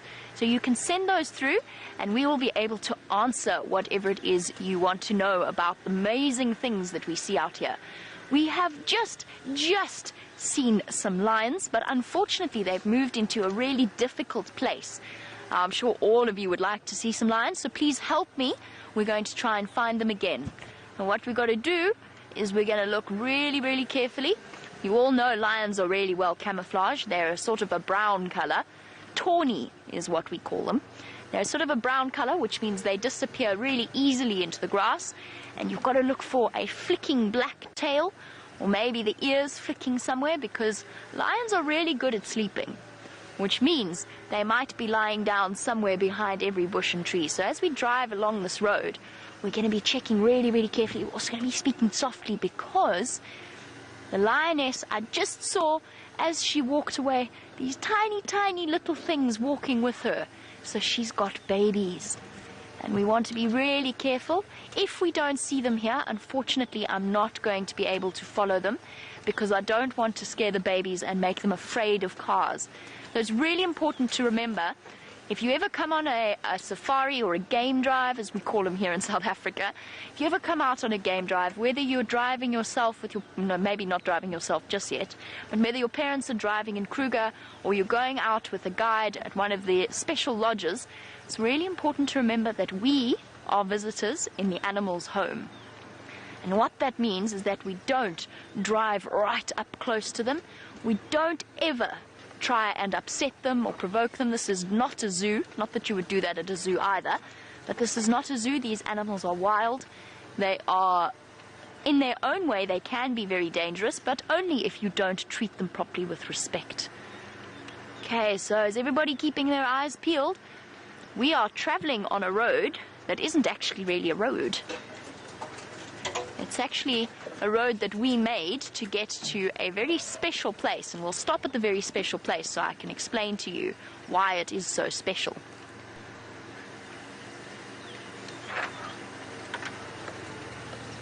And welcome to Mateo. It's wonderful to have you on board with us on this safari experience. Mateo, yes, lions have very, very strong jaws, much, much stronger than ours. So their jaws are not as strong as something like a hyena, but they are strong enough to crush small bones. You know how hard you can bite. If I were to bite my finger, don't bite too hard, but if you bite your finger, you know that your jaw is very, very strong. Even human beings have quite a strong bite pressure. Now, imagine what a lion can do with their heads. Their heads are about this big, absolutely huge and heavy. With their huge heads, you can imagine all the muscles around their jaws and such things. Now, before we carry on looking for these lions, I told you this is a road to a very special place. We're going to stop very briefly to have a look here. This is somebody's home, or it was somebody's home. They've actually recently moved to a better neighborhood, but this was somebody's home. It was actually the home of our spotted hyenas. Our lovely, lovely clan of spotted hyenas. Now, it's funny enough, spotted hyenas happen to be my favorite. Oh, I can see. I see something. Remember how I told you all you've got to keep your eyes absolutely peeled? Look, can you see them, Dave? Look through there. You know what that is? Can you believe it? That is a lion. Awesome. Oh, we've managed to find... In fact, there's a whole pile of lions. Now, Chad, you wanted to know why baby lions are scared of cars. They're not always scared of cars. Okay, so when a baby lion and a baby leopard and all baby animals are growing up, they take their behavioral cues from their mothers. But for lions and leopards, they have to leave their babies alone when they're small. So what that means is that baby lions and baby leopards are very, very careful of anything that they don't know, which makes sense because their instinct is to look after themselves. So if mommy's away, they're going to, even if it's a strange sound from a bird or a warthog, they're going to go and hide. Now, these lion cubs have never, ever seen cars until really recently because the whole time, mom has been hiding them away. So they're very new, they're very young, and we're going to be very, very careful of the way that we respond to them. Now, we have actually encountered other lion cubs that have seen vehicles because their mom put them in a different den site, so a different home that she kept them where they saw cars coming and going. But these lion little cubs have been hidden in such thick bush that we didn't even know they existed until yesterday. So what we're going to do is we're going to be really, really careful. Luckily, we've got a nice open patch of ground, so we're going to be really careful in the way that we drive, because I now know that these lion cubs are scared, so I don't want to scare them more. But if we do this carefully, then they won't be scared anymore of cars.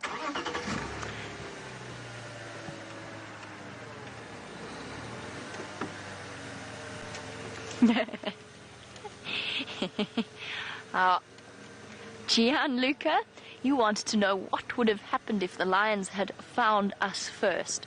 I have to tell you something about lions. Here's a secret about lions. They're very, very scared of people. So they are scared of people on foot because thousands and thousands of years of evolving with human beings in Africa, they've learned that we are clever, that we have tools and weapons, and that we are scary things.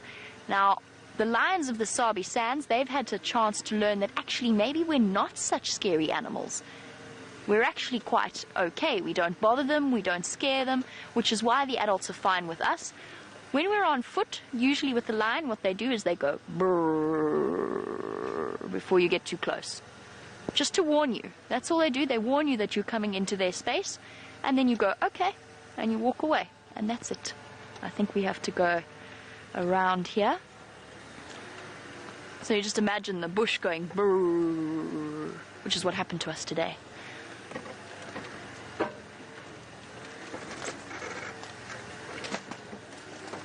And Datiro, yes, my job is awesome. My job is the most awesome job in all the world, but I think I'm biased a little bit. I love my job. I get to do something different every single day. I'm lucky enough to work with some amazing people, and I'm not going to be looking back at you guys because I'm concentrating right now. So don't mind me, I'm not being rude. I'm just concentrating on where we're going to go because we've got a nice patch here that we can go into. So Datiro, I think it's the best job in the world. Let's go this way. This is fun, guys. Everybody watch your heads and your arms and your legs, because there's some thorns here that we don't want to encounter.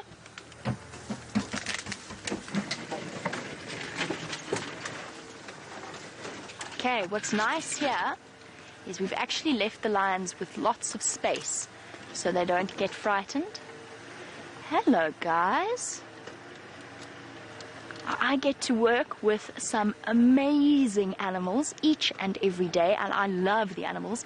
I also get to work with some incredible people all the time. We've got a really, really nice group of people. Plus, I live out here in the African bush all the time.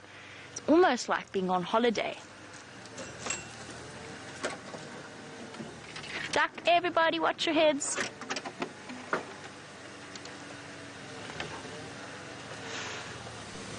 Oh, yes. Okay, we can be really, really quiet. Hello, little baby. I see you.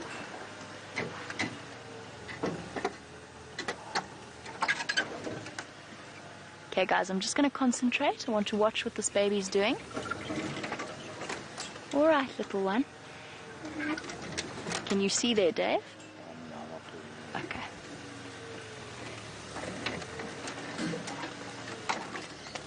quiet, quiet, quiet, quiet. Nice and quiet. There we go. There we go. Look at that. Hello, little baby. Tiny, tiny little baby lion. Just a few weeks old. Isn't that incredible? Little lion cub, and now you can see why I was so careful about how we came in here. Because at no point did I want that little lion cub to get up and run away.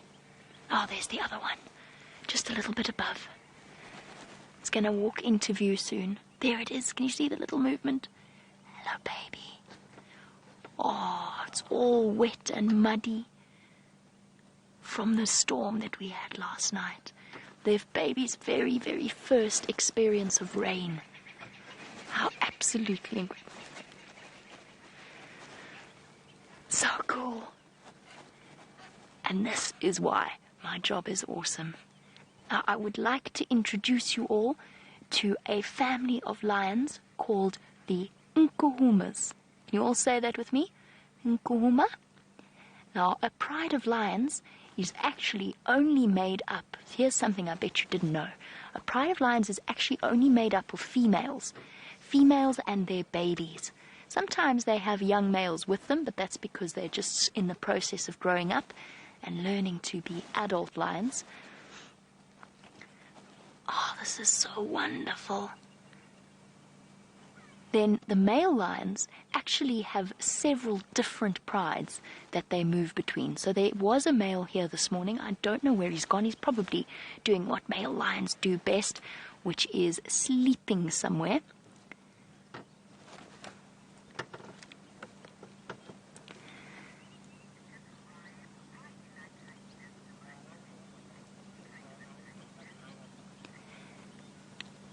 So while our lions doze away, we've got a question from Ryan, which is, why do I like spotted hyenas so much? Let me tell you a secret about them. They are really clever, and they're really curious. So they're always up to something different, and that is why I love spotted hyenas. And you don't just have to take my word for it, because while we watch our little lion cub, Brent is also out and about, and I'm sure he would like to say a proper hello.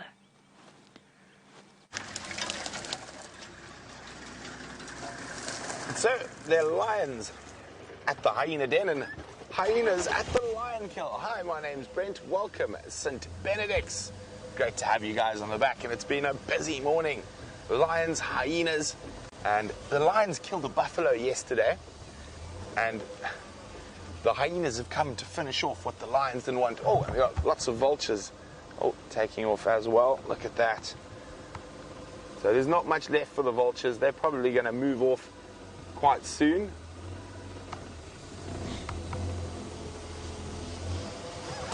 Okay, so I'm just trying to find a spot. It looks like the hyenas have gone that way, so we're just going to go around. Hi, Andrew. Andrew would like to know, how does a hyena smell a kill from such far away? It's just got very good sense of smell, a far more developed sense of smell than what we do. Just trying to see where the hyenas are.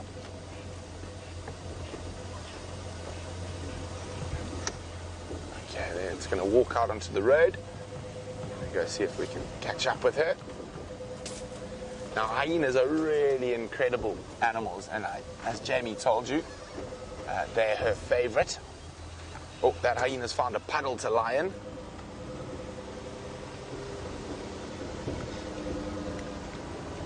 Now, hyenas really like water, so you often find them lying in a puddle, and they'll even store meat in a puddle. So in a deep puddle, if they're very full and they can't eat anymore, they'll take that piece of meat and they will hide it underwater so the other hyenas can't smell it.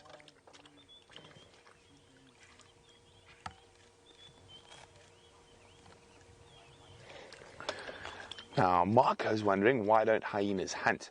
Now, Marco, that is not true. Hyenas do a lot of their own hunting, but all animals, including lions and leopards, if they can steal a kill from another predator and not have to do all the effort of hunting, they will. And in certain areas, lions actually scavenge and steal more hyena kills than hyenas steal lion kills.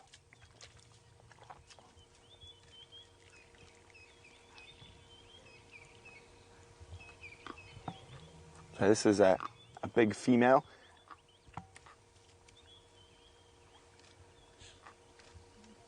Look at that. You can see she's got some holes in her ears. So she's probably quite old, and definitely an adult, over sort of 5 or 6 years old.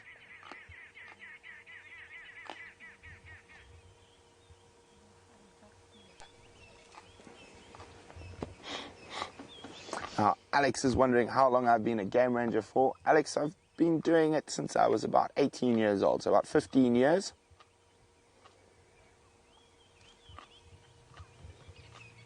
There we go, look at that. Now, that hyena's moving back to where there's some other hyenas lying down, and here we go. Let me just move forward a little bit. There's a hyena eating a piece of skin at the back there. There we go, Jean-Ray.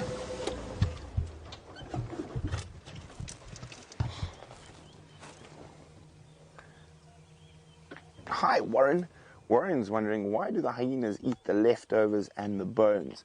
Well, Warren, they've evolved, they've developed an incredible system for being able to do that. Oh, she might chase that one away.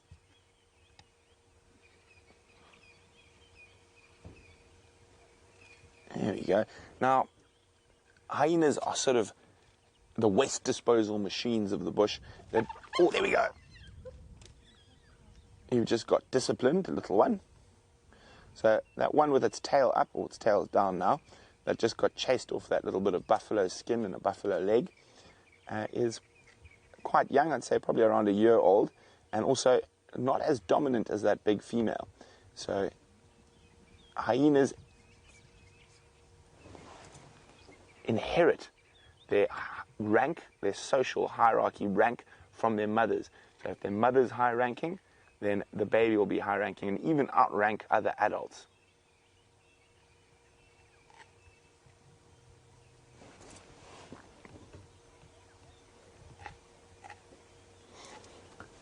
Hi, Keegan.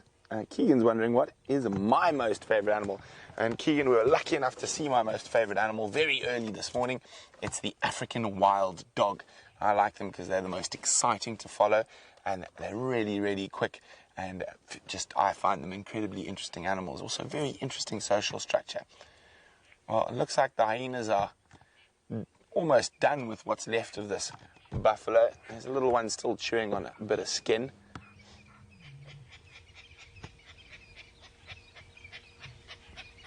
Look at that. So there's almost no meat left from a big buffalo that was here yesterday. We did see earlier one hyena ran off with its head to keep it away from the other hyenas, so the other hyenas couldn't steal it from it.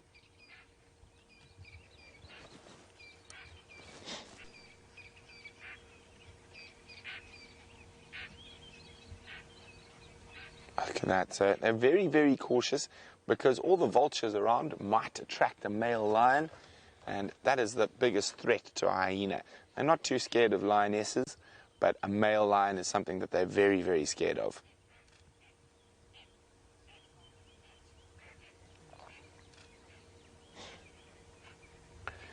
Now, Jamie is wondering, do hyenas have their own territory? They do, Jamie, and it's a very, very set territory.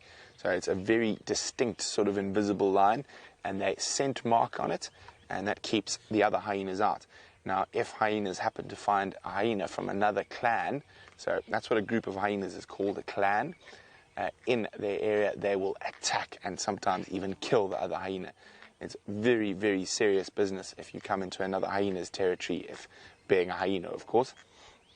Now, they've got a very, very interesting relationship with human beings. So during the day, lions and leopards will normally run away from you. They're quite scared of you when you're walking. But at night, lions and leopards are not so scared. Hyenas are not really scared of people. They'll sort of move away from you. But the main reason for this is humans are very messy creatures. And hyenas have evolved on the African savannas at about the same time as human beings were evolving. So for many hundreds of thousands of years, hyenas have been feeding off the mess human beings leave behind. Bones and bits of food. So they've been scavenging off humans for a very long time. There we go. Off you go. I always find it so funny that even with a lot of animals, even that they're so full they can't even eat anymore, if another animal starts eating, they'll chase it away just because they feel like they might be missing out. If any of you have little brothers, I'm sure you will have a very similar experience with them. You didn't want that last biscuit till your little brother wanted it.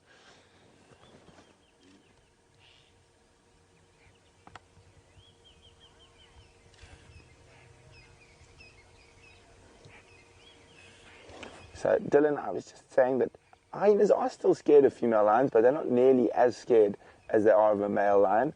So, if the hyenas wanted to steal a kill from lions and there were no males there, the sort of general rule is, so for every female lion that's there needs to be 3 hyenas. So, those lions you are with Jamie, there are 5 lionesses, so there would need to be 15 hyenas to try to chase them off. Let's just turn on. The one hyena's popped out in the road behind us.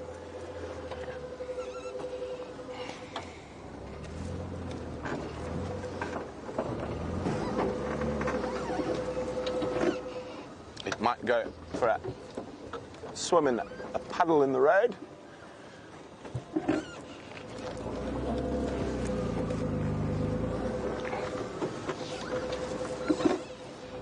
Or she could head back to the den. So hyenas live in dens, and that's where they have their babies in holes under the ground. There we go. She was doing exactly what I thought she might do, go play in the puddle. So she's got a big fat belly, and digesting all the meat that's in that belly is going to cause her to get quite hot. And so they're quite often... Oh, next to you, Jandre. Another hyena appearing out of the bush. Right next to you. You can see how close it is to the car. There's the side of the car. Oh, off it goes. Let's just go see if that hyena's... Oh, you got a gap through there, Jandre? Behind orbs. Look here. It might be more dominant. No, not more dominant than that other one. So if that hyena had been more dominant, it would immediately have chased that other hyena off, but it's not. And it looks like this hyena arrived a little bit late to the party. All the meat and bones are finished. Oh, and it looks like... Oh, the hyenas are going to start moving off now. So we're going to do the same. Christian is wondering, what car are we driving? Christian, we are driving a little short wheel-based Land Rover that has been cut up and modified for filming. So behind me, where Jandre is sitting, there's a bunch of batteries, and there's a big steel pole in the middle that the camera is mounted on top, and there's some cushions for Jandre to sit on, sort of, and then behind Jandre is an aerial, and that sends a signal to another aerial we've got out in the middle of the bush, which then sends a signal to where the ladies who are sending your questions through to us are, which then sends a signal to Johannesburg, so you can watch us from school. I wish I got to go to classes like this when I was in school. Oh, there we go. There's a vulture in the top of the tree. That's a white-backed vulture. Now, you can see he's not looking very happy. We had some rain last night, so he's got his wings open. He's trying to dry out. And vultures don't like cold weather. They like hot weather. So they're very big and heavy birds, so it's sometimes quite difficult for them to fly. So when there's hot weather, warm air rises off the ground, and they pretty much like surf those thermals, which are circular warm air currents, and they surf them so they don't have to flap their wings, and they can fly far and very high without using too much energy. Okay, so the hyenas have moved off. There's just a few very sad-looking vultures after the rain sitting in the trees. I think we're going to move on, see if we can hopefully find maybe some elephants next.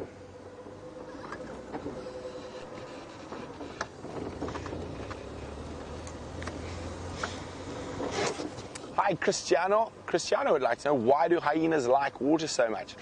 Probably because it just feels quite nice, and it's a very useful spot to store food in. Now, of course, they're like puddles and pans.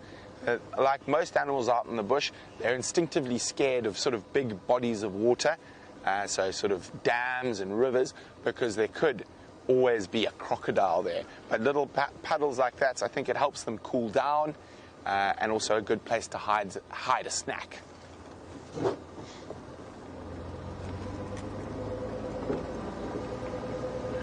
So we're going to keep seeing what we can find. I'm hoping to find some elephants. While we do that, Jamie is still with those incredible lions. Oh, there are so many exciting things to find out here, and I really hope that Brent has some luck with those elephants. In the meantime, I've been just sitting here and enjoying one of the most special sights that anybody could ever be treated to. A brand new baby lion just starting to get to know the world. And how special this is. Oh, little one is up. Oh, and lying down again. Standing by Mike, using Mom's leg as a pillow.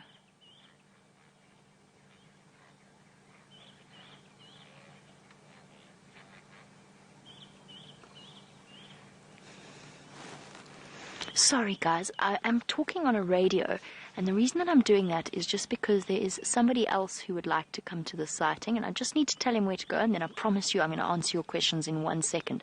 It's really, really important that we work together as a team out here with all of the other guides. Just hold on 1 second. Mike, go to the Miska, I've got your audio, and then look for where my corns will go. You'll see them clearly. Sorry, Adam, I know you had a question, but I was listening to two things at once. Oh, so Adam, I said that my favorite animal was the hyena. To be honest, Adam, it's my favorite predator. I don't know if it's my favorite animal, because elephants are pretty high up there as well, and I really, really love rhino. Especially black rhino, I find absolutely fascinating. Unfortunately, it's not something that we get to see out here. Now, Adam, you want to know what my least favorite animal is? Oh, what is my least favorite animal? Adam, I actually really, really like all animals. It's hard to choose one. If I had to say, I would say that maybe I don't like primates as much as I like other animals, particularly things like baboons and monkeys. I don't know why. I still like them, don't get me wrong. It's not that I don't like them. I just don't like them as much as I like other animals. I don't know why that is. It's just one of those strange things about me. And maybe... it's so hard to... I can't really say, oh, I do have one. I can tell you what I absolutely don't like. And it's entirely my fault. There's nothing wrong with them. They're amazing animals. I don't like centipedes. I'm scared of centipedes, to be completely honest with you. I find them terrifying. So centipedes are an animal with lots and lots of legs. It's a creepy crawly, it's a ho-ho. And they've got lots of legs, and they bite and they sting. Really, it really, really hurts. Really hurts. So those are my least favorite animals. I don't like them. I like snakes more than I like them. And hello to Russell. Wonderful to have you on our safari. Russell, you want to know how many male lions I have seen in the game reserve. Russell, please just hold on 1 moment. I just want to watch what's happening here and where these lions are planning on going, and then I'll tell you. Oh, little one, you're going to go exploring. Look at you go. Going to go walk to the other female. That's not Mom, but it is an aunt or a sort of an older sister. So she will be looking after the cubs just as all of the Pride members look after them. Sorry, Russell, while we don't have a good view of these lions, Russell wants to know how many male lions I have seen in the reserve. And the answer is, Russell, there are 4 big male lions that live in this area that we see lots and lots of. They are called the Birmingham Boys. They took over from 2 male lions called the Mjingi lion males. There goes the little cub. Oh, it's lying down now. I don't think Dave's going to be able to see it from where he is. And then, Russell, there's actually lots and lots of big male lions. So in this area that we're in, there are about 8 male groups that people in the Sabi Sand see regularly. Some of them have 4, some 3, some 2. So you're looking at around maybe 25 male lions that move throughout the Sabi Sands, big male lions. Now, I'm not talking about the little ones. There goes the little baby. Hello, little one. Are you too cute going to go join your sibling? Lying on top of the other cub. To give you guys an idea of how big these lion cubs are, as they settle down, they're only a couple of weeks old. If I had to guess, I would say that they're probably about maybe 5-6 weeks old. So still really young. Their eyes and their ears have only just started working properly, as have their little legs.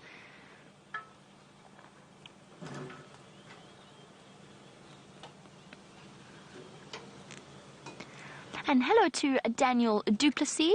Lovely to have you. I said that one of my favorite animals is a rhino. Daniel, I can't tell you whether we see them often or not. They do occur here in the Sabi Sand, and they do occur in the Kruger National Park. Unfortunately, Daniel, it's a really, really sad thing, but we've had to make a difficult decision, and we have decided as a company that we will not show rhino on these live shows. And the reason behind that is because we really don't want to make it any easier for any poachers to find out about our rhino. So that, because as you know, Daniel, there's a very, very big problem with rhino poaching in South Africa as a whole.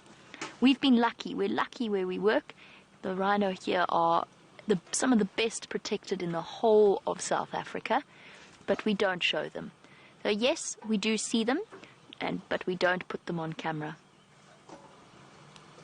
Hey, little ones, we found such a comfortable spot.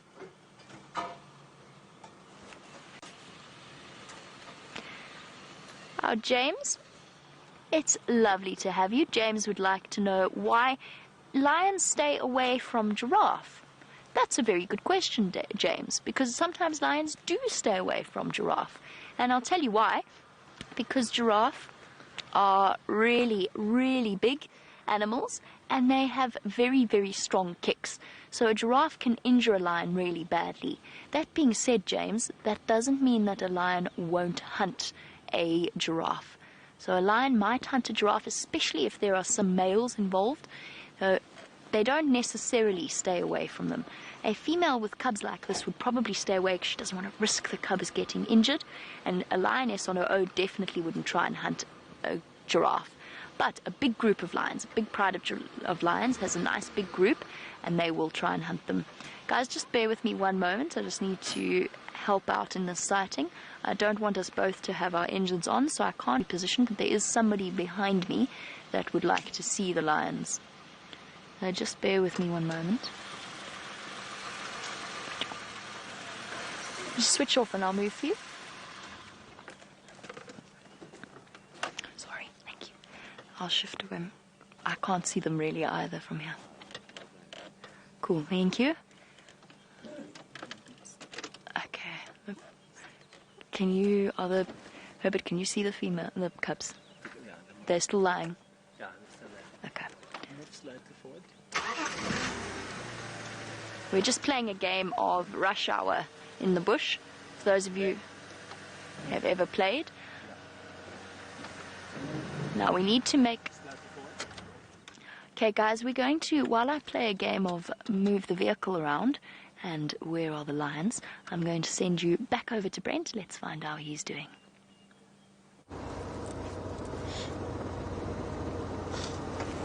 Now, we're busy still looking for elephants, but I'm also coming into an area that we've got a good chance of finding leopard. So hopefully one or two or both will pop up.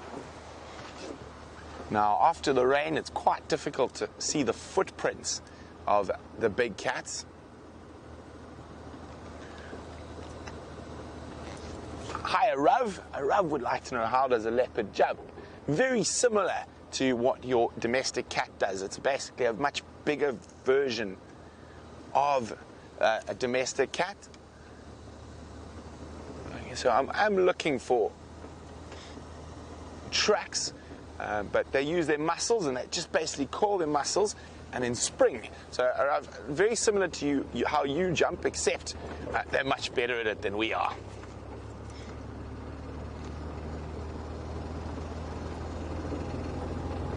Okay. Oh, hello, wildebeest.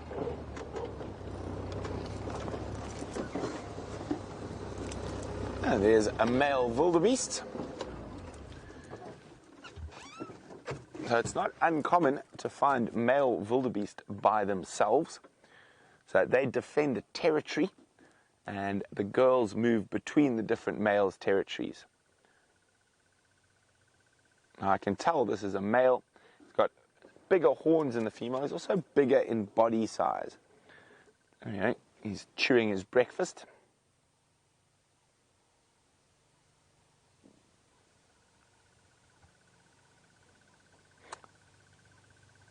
Munchy, munchy, munch. Very funny looking animals. A lot of people think they're related to cows because they might look a little bit like a cow, but they're not. They're an antelope. Definitely, I think, the funniest looking antelope in Africa. Sometimes they're also called gnu's because of the noise they make. When they're in a herd, they walk around going gnu, gnu, gnu. Anyway, I see you heard me. Nope, didn't think I was any other wildebeest coming. That funny looking creature. You can see some coloration on his horn, and that's because he'll rub his horn up against certain tree species, and what that does is, well, makes him think he looks more impressive to scare off the other wildebeest. But we're going to leave him, and I'm hoping we're going to find some ellies just up ahead.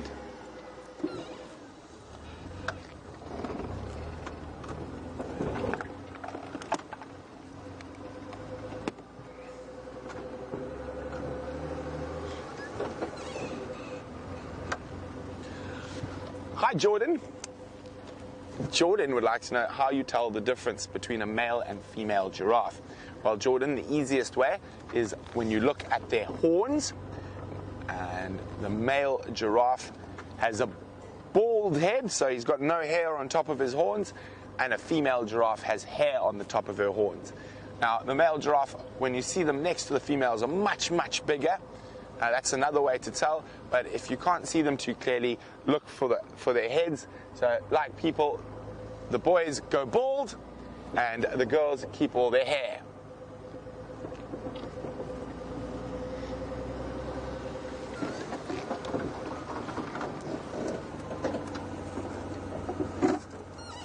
So when you see me do that, when I swing off the road like that, it means I'm trying to look at the footprints of the animals. There's only warthog footprints there.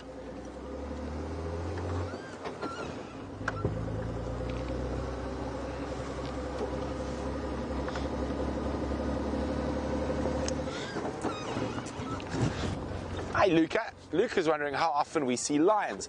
Well, Luca, it all depends, but we probably see lions 4 times a week at the moment, maybe 5 times a week sometimes. Sometimes we can see them every day. Other times they can disappear for a few days. But we normally see them probably 4 or 5 times a week. And the same with leopard, although we've gone through a little bit of a patch where we haven't seen leopard for a while, I'd say a couple of days. So I'm hoping our luck's going to change today.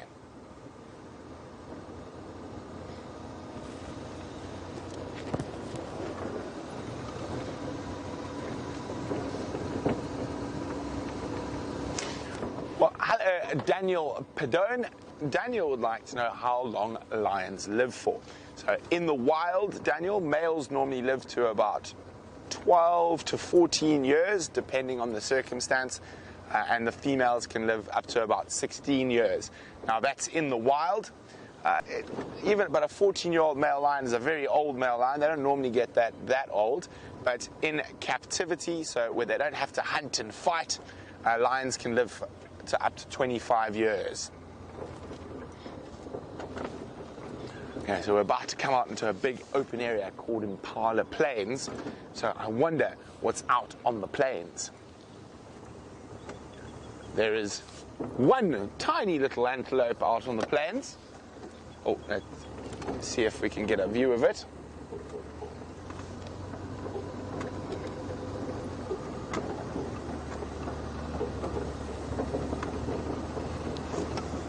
Okay, one last view. Hiding, there we go, there's a gap through there. And so it's not a baby antelope, it's an adult steenbokkie, or steenbok. There it is. Oh, off he runs. And apparently you guys also have to run off to your computer class. So thank you very much to St. Benedict's for joining us on this live safari. And hopefully we'll see you soon. And remember, you can also watch when you're at home and just ask your teacher how to get hold of us, because we're out here 6 hours a day, every day.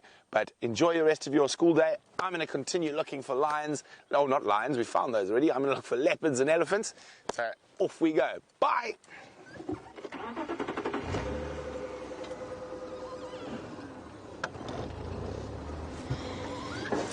Well, welcome back, everyone. And what an exciting morning it's been so far. Wild dogs, incredible hyenas, and of course the nkuhumas and cubs. Now, I'm checking through Impala Plains in this area. I'm hoping for any sign of shadow or karula. But with the rain last night, it's going to make tracking a little difficult. There's some signs of some eddies around here, which I'm also in search for.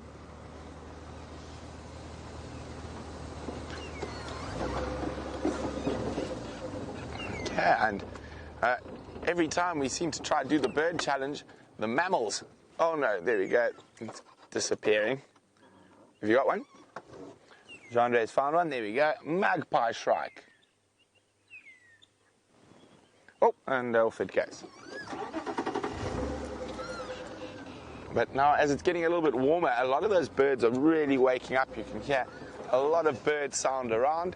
So I think I'm going to concentrate on birds for the last while of the sunrise safari. But don't worry, we are still looking for leopards and elephants and everything, but I'm really enjoying the birding at the moment.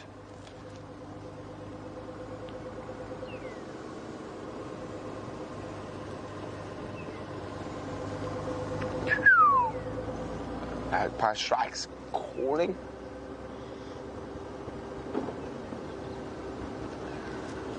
Morning, JR. JR is wondering, have I had a chance to look through the pictures and videos on my camera trap?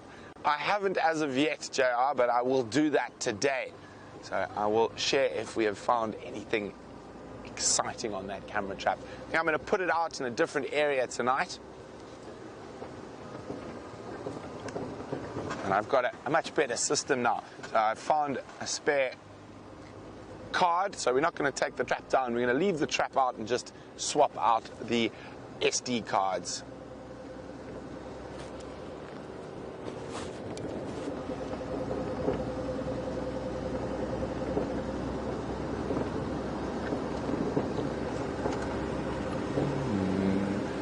No sign of any tracks at the moment.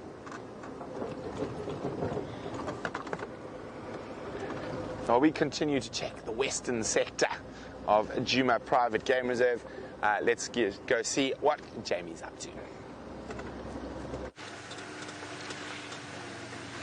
Jamie has decided to head across to Sydney's Dam and off on the chance that maybe, just maybe, those wild dogs might decide to come back in that direction and move through on a path that they have used before.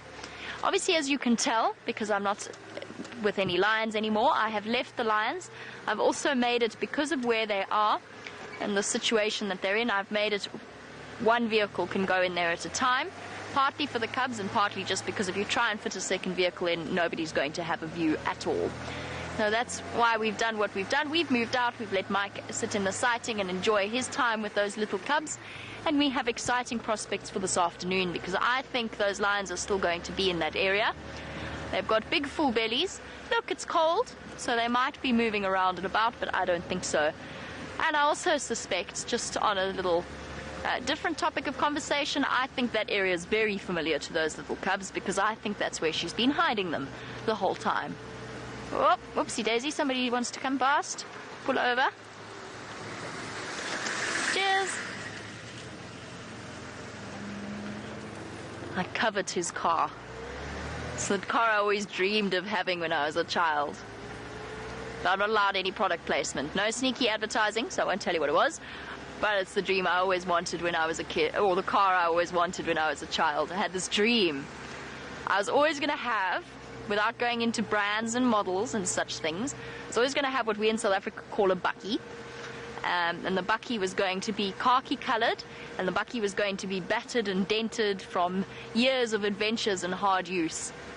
And that was the image I always had in my mind when I was a child of the car I was going to have. Many, many discussions have been had with Brent since my beloved little car might be retiring at some point.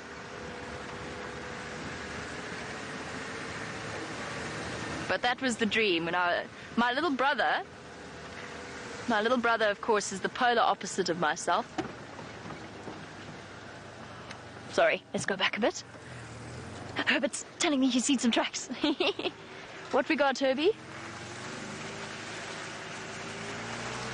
Stop.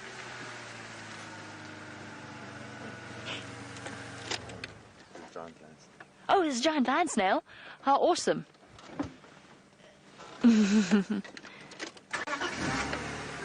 Let's shift around and have a look-see. I love giant land snails, and I'll tell you about my little brother another time. Oh, cute. Sure. That giant land snail made one extremely lucky escape. I'm going to turn right around for us. So everybody bear with me a moment. Oh, land snail has made several very fortunate escapes. Because of where it is, it's hidden behind a fallen leaf. Oh, fallen leaf. It's not a fallen leaf, that's an entire log. What nonsense am I talking? Can you see it there? Thank you. See? That is the luckiest land snail in all the world. One very small giant land snail. And hidden from the angle that I approached from, it is hidden behind a fallen branch. Now, I usually don't pick them up. However, I am going to do it now because he's right in the middle of the road. And if it wasn't me, it was going to be somebody else that comes through on this main road and accidentally does him a severe disservice. So just bear with me one moment. There is another vehicle waiting to come past. Oh, they've changed their minds. They're going elsewhere. Hello, little land snail. You have no idea how lucky you are.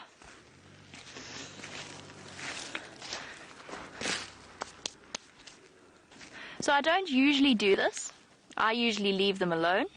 Hello. But I'm going to move him off the road. And since he is in my hand anyway, nice opportunity straight after the rain to show you what he looks like. Obviously, snails and things have never been something that bothered me. I've always loved them, always found them fascinating. This is a very small giant land snail, and he's gone into hiding because obviously he's been picked up, so he's disappeared into his shell with his one massive foot. They're incredible creatures. You here? Oh, we were almost coming out there, whoopsie. See if he comes out.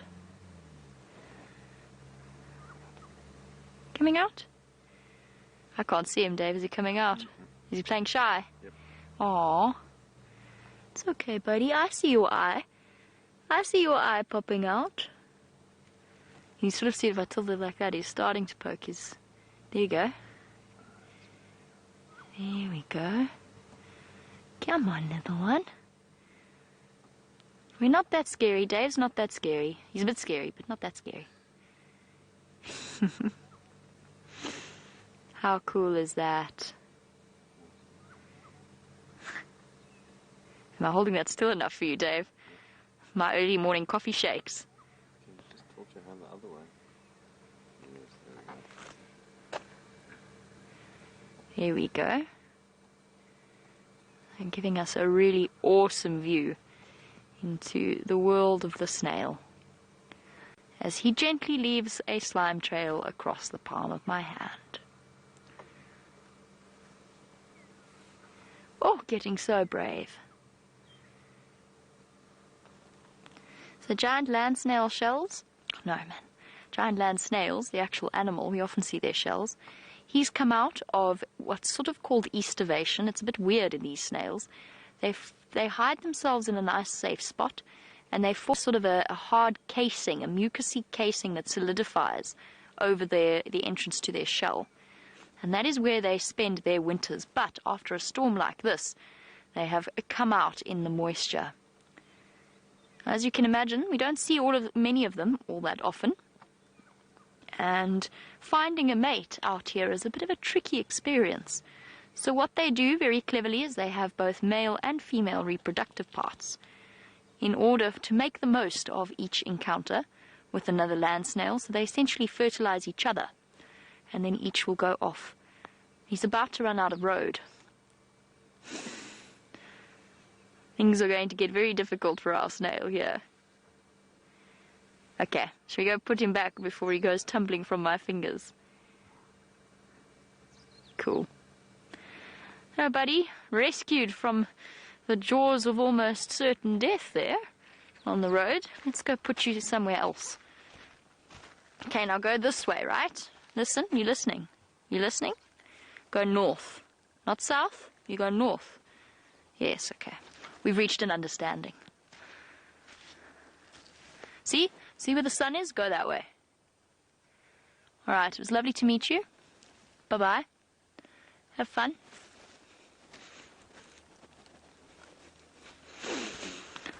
There's an impala over there that's looking at me like I'm completely nuts.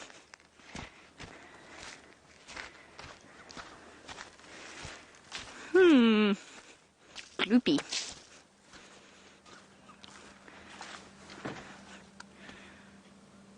A gentle trail of snail slime. Does it look good? Very yummy. I'm going to wipe that off on Dave because he commented on it. No, it's fine. I'll wipe that off on my own trousers. That's all right. Whoopsie. The tech department wonders why we go through earpieces like we do. Sorry, Connor. Okay. Well, there we go. One rescued land snail. Good deed of the day done.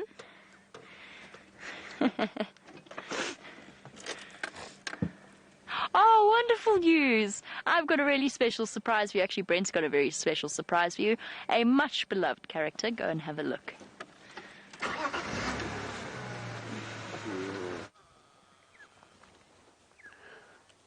Well, unfortunately, we can't actually see the much-loved character at the moment. He's disappeared behind the other individuals, but we're with a Benjamin Button's herd. So you can actually, I can just see his tail through behind the other females there. And they're all feeding on a knobthorn that's been pushed over, actually getting right into the root systems. And see, I don't want to move around too much. I'm pretty sure they're going to open up and move towards us. So we should get a nice view of him shortly. Oh, there's a lovely little bit of morning light popping through.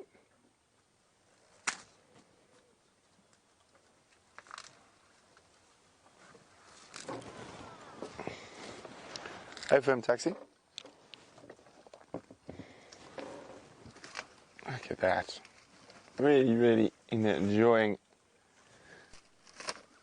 Oh, this one. They're feeding off two different species. So there's a group of them feeding off the knobthorn. There's also a group of them feeding off the variable bush willow.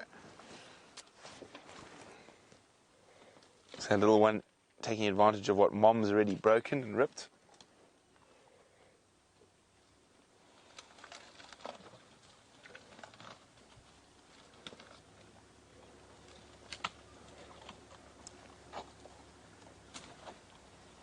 Oh, the Ellies quite enjoyed a bit of moisture last night.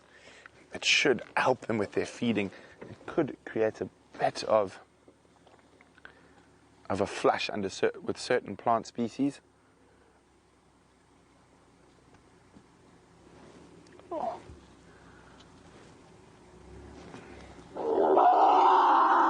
That's the baby complaining about mom pushing him right there. It's like, Mom, I want that piece of bark.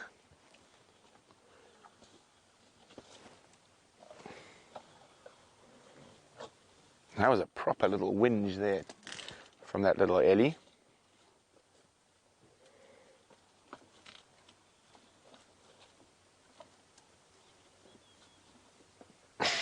Every time he tries to grab it, he gets his trunk in the way.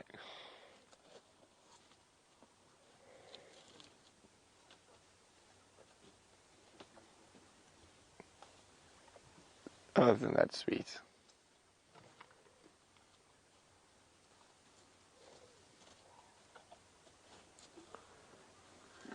So Benjamin Button's right at the back and behind those other eddies at the moment. We can just see his tail. That's his tail through there. So hopefully he'll pop out shortly. Oh, there's about to be another complaint. Proper whinging this morning.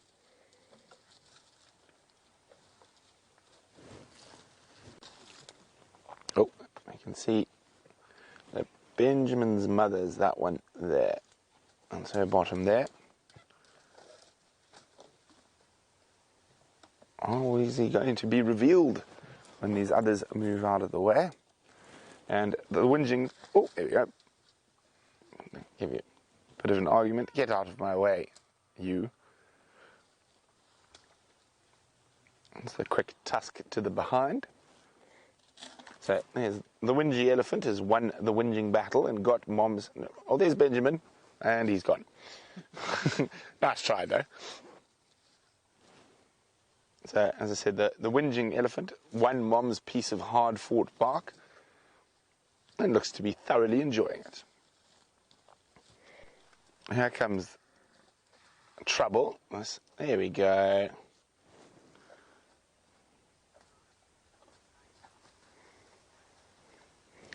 Hello, little one. He's giving us a good sniff.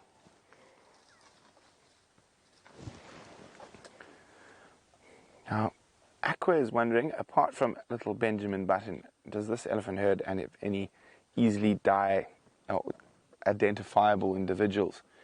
Not really. Mom's got very, very even tusks, and there's a very big female with this herd, who was the one whose baby was whinging at her earlier. But other than that, not really. And one must remember, these elephant herds, the individuals can change quite often from time to time. They do mix and match and merge. But there are quite a few young bulls in this group, like the one Benji's mom disciplined with Jamie a couple of weeks ago. Hello, little monster.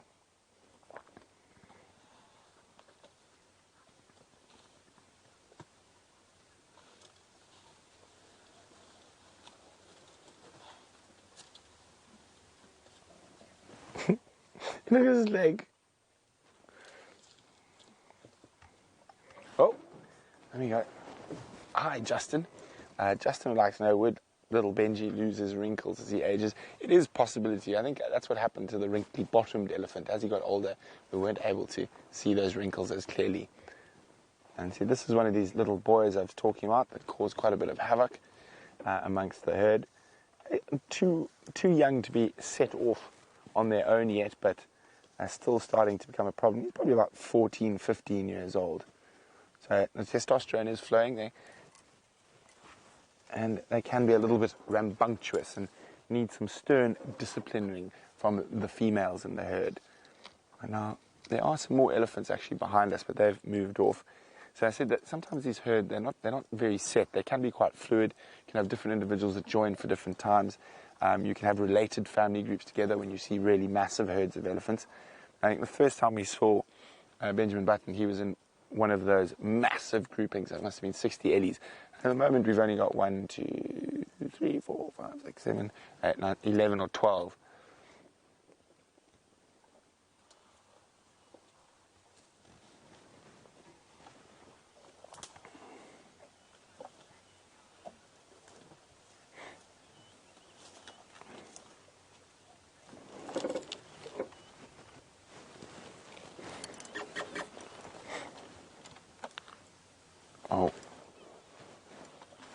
this little in front of us. Oh no, see, you got caught. He was trying to sneak up on us till I actually spotted him. He might still. Hello, little boy. You're also a troublemaker.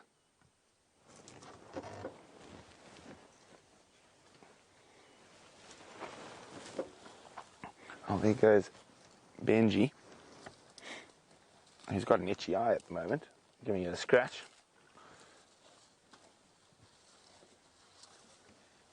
A very itchy eye.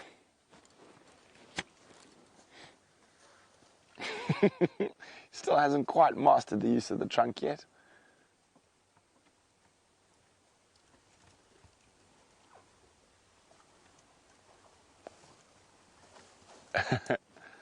Oh, hello.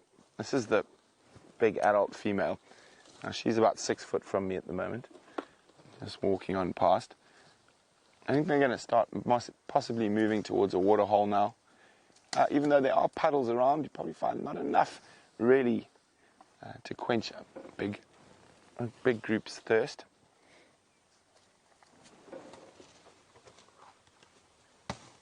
And they're moving off into some quite thick bush. These little ones are still... Oh! Look at this. Oh, there's a bit of... I think we might get some... He actually went down on his knees to grab that root. I'll stay with them before they move off. Oh, the weather's just changed again. Do you think it's going to rain again today, Jandre? I don't know. I've got that feeling, that temperature drop that you sort of get before wet weather.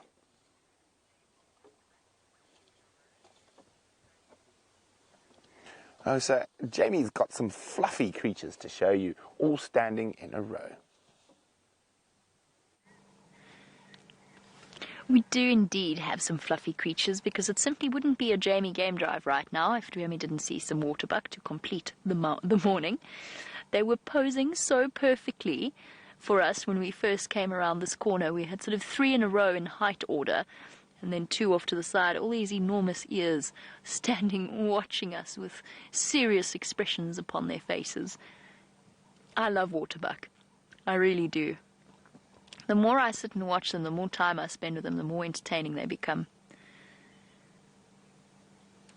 Whilst it has been a marvellous marvellous lions, I was going to say marvellous morning spent with lions, stopping and enjoying the slightly more common creatures is something equally enjoyable to me. Look at the little one's horns, just starting to grow the tiniest spikes from his head. Oh. Well, which you could see very briefly. Awesome.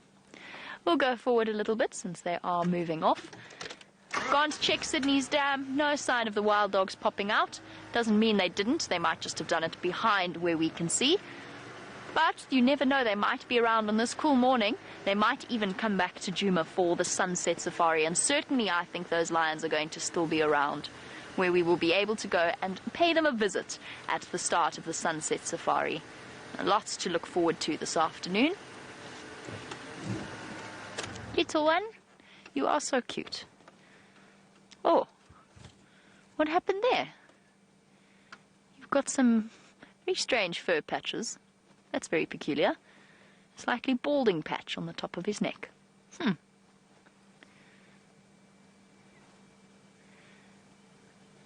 Interesting. All right. As they slip away off into the vegetation, it has come now to the end of our sunrise safari. Gee, that went so quickly. Just goes to show what an incredible sighting like that will do. So it's time to do our thank yous and goodbyes. So a big thank you to Dave for his wonderful camera work, as always. Well done, Dazzling Dave, and for dodging all of the thorn trees. Thank you to Herbert for going out on foot with me and tracking down the lions. We had a great time this morning. And a big thank you to Rebecca and to Chelsea in final control. Most importantly, a huge thank you to all of you ladies and gentlemen and boys and girls watching across the world. We hope you had a wonderful time, and we'll catch up with you on the sunset safari. For now, bye-bye, and enjoy the last few moments with Brent.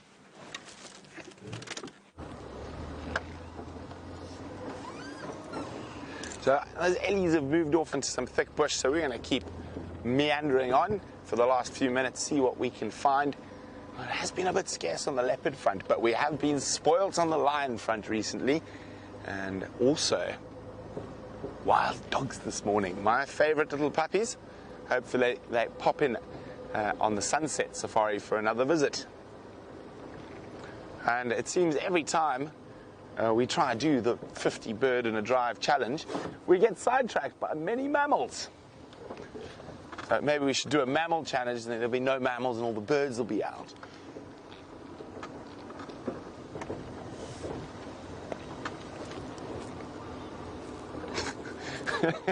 We only got to 7 birds. Oh, maybe we can add 1 or 2 more on the way back. There we go. Make it 8 birds. Some African grey hornbills. Oh, there we go. Now, the male on the right, female on the left. Now, you see the male has a more pronounced casque. Oh, off they go, which is a sort of a variation on the bill, sort of a bit higher that grows up on top. And there we go, 8 birds, better than no birds. And we did get to see a lot of big raptors this morning, which is not something we see every day. So out of those 8, I mean, we saw leopard-faced vulture, hooded vulture, white-backed vulture, African hawk eagle, and bateleur. So that's pretty impressive going to have 5 of the biggest predatory bird species that we get at Djuma in one morning.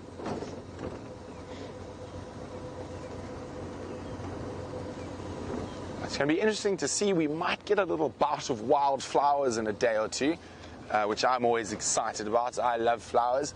And butterflies, maybe, Jean-Andre. Jean-Andre's favorite. Flowers and butterflies. On bushwalk, he says. No, on the vehicle, Jean-Andre, just for you. And so, well, we know the lions are going to be around on the sunset safari. I'm really hoping the wild dogs might pop out. Maybe one of us might take a meander down to Cheetah Plains. I haven't been down there for a couple of drives, but I haven't heard of any updates from there. The Styx Pride went back to the west, and it might be worth going to have a look for Mr. Q. For those of you not sure who Mr. Q is, it's Quarantine the male leopard, and he's a firm favorite of mine and a lot of our regular viewers. So if we've had any new viewers, it's been an absolute pleasure taking you on this live African safari here in the middle of the Greater Kruger National Park from the beautiful Djuma Private Game Reserve this morning, and we'll be doing it again in a few short hours. So if you have the chance, please join us and keep sending me those questions. We love to hear from you and from where you are. We've got people from all over the world: Brazil, Fiji, Holland, Germany, the UK, all over the States, Canada. You think of any I've forgotten? Many, yes. So from Jean-Andre and myself and the rest of the Safari Live team, it's been wonderful, and we'll see you in a few short hours for the Sunset Safari. Bye.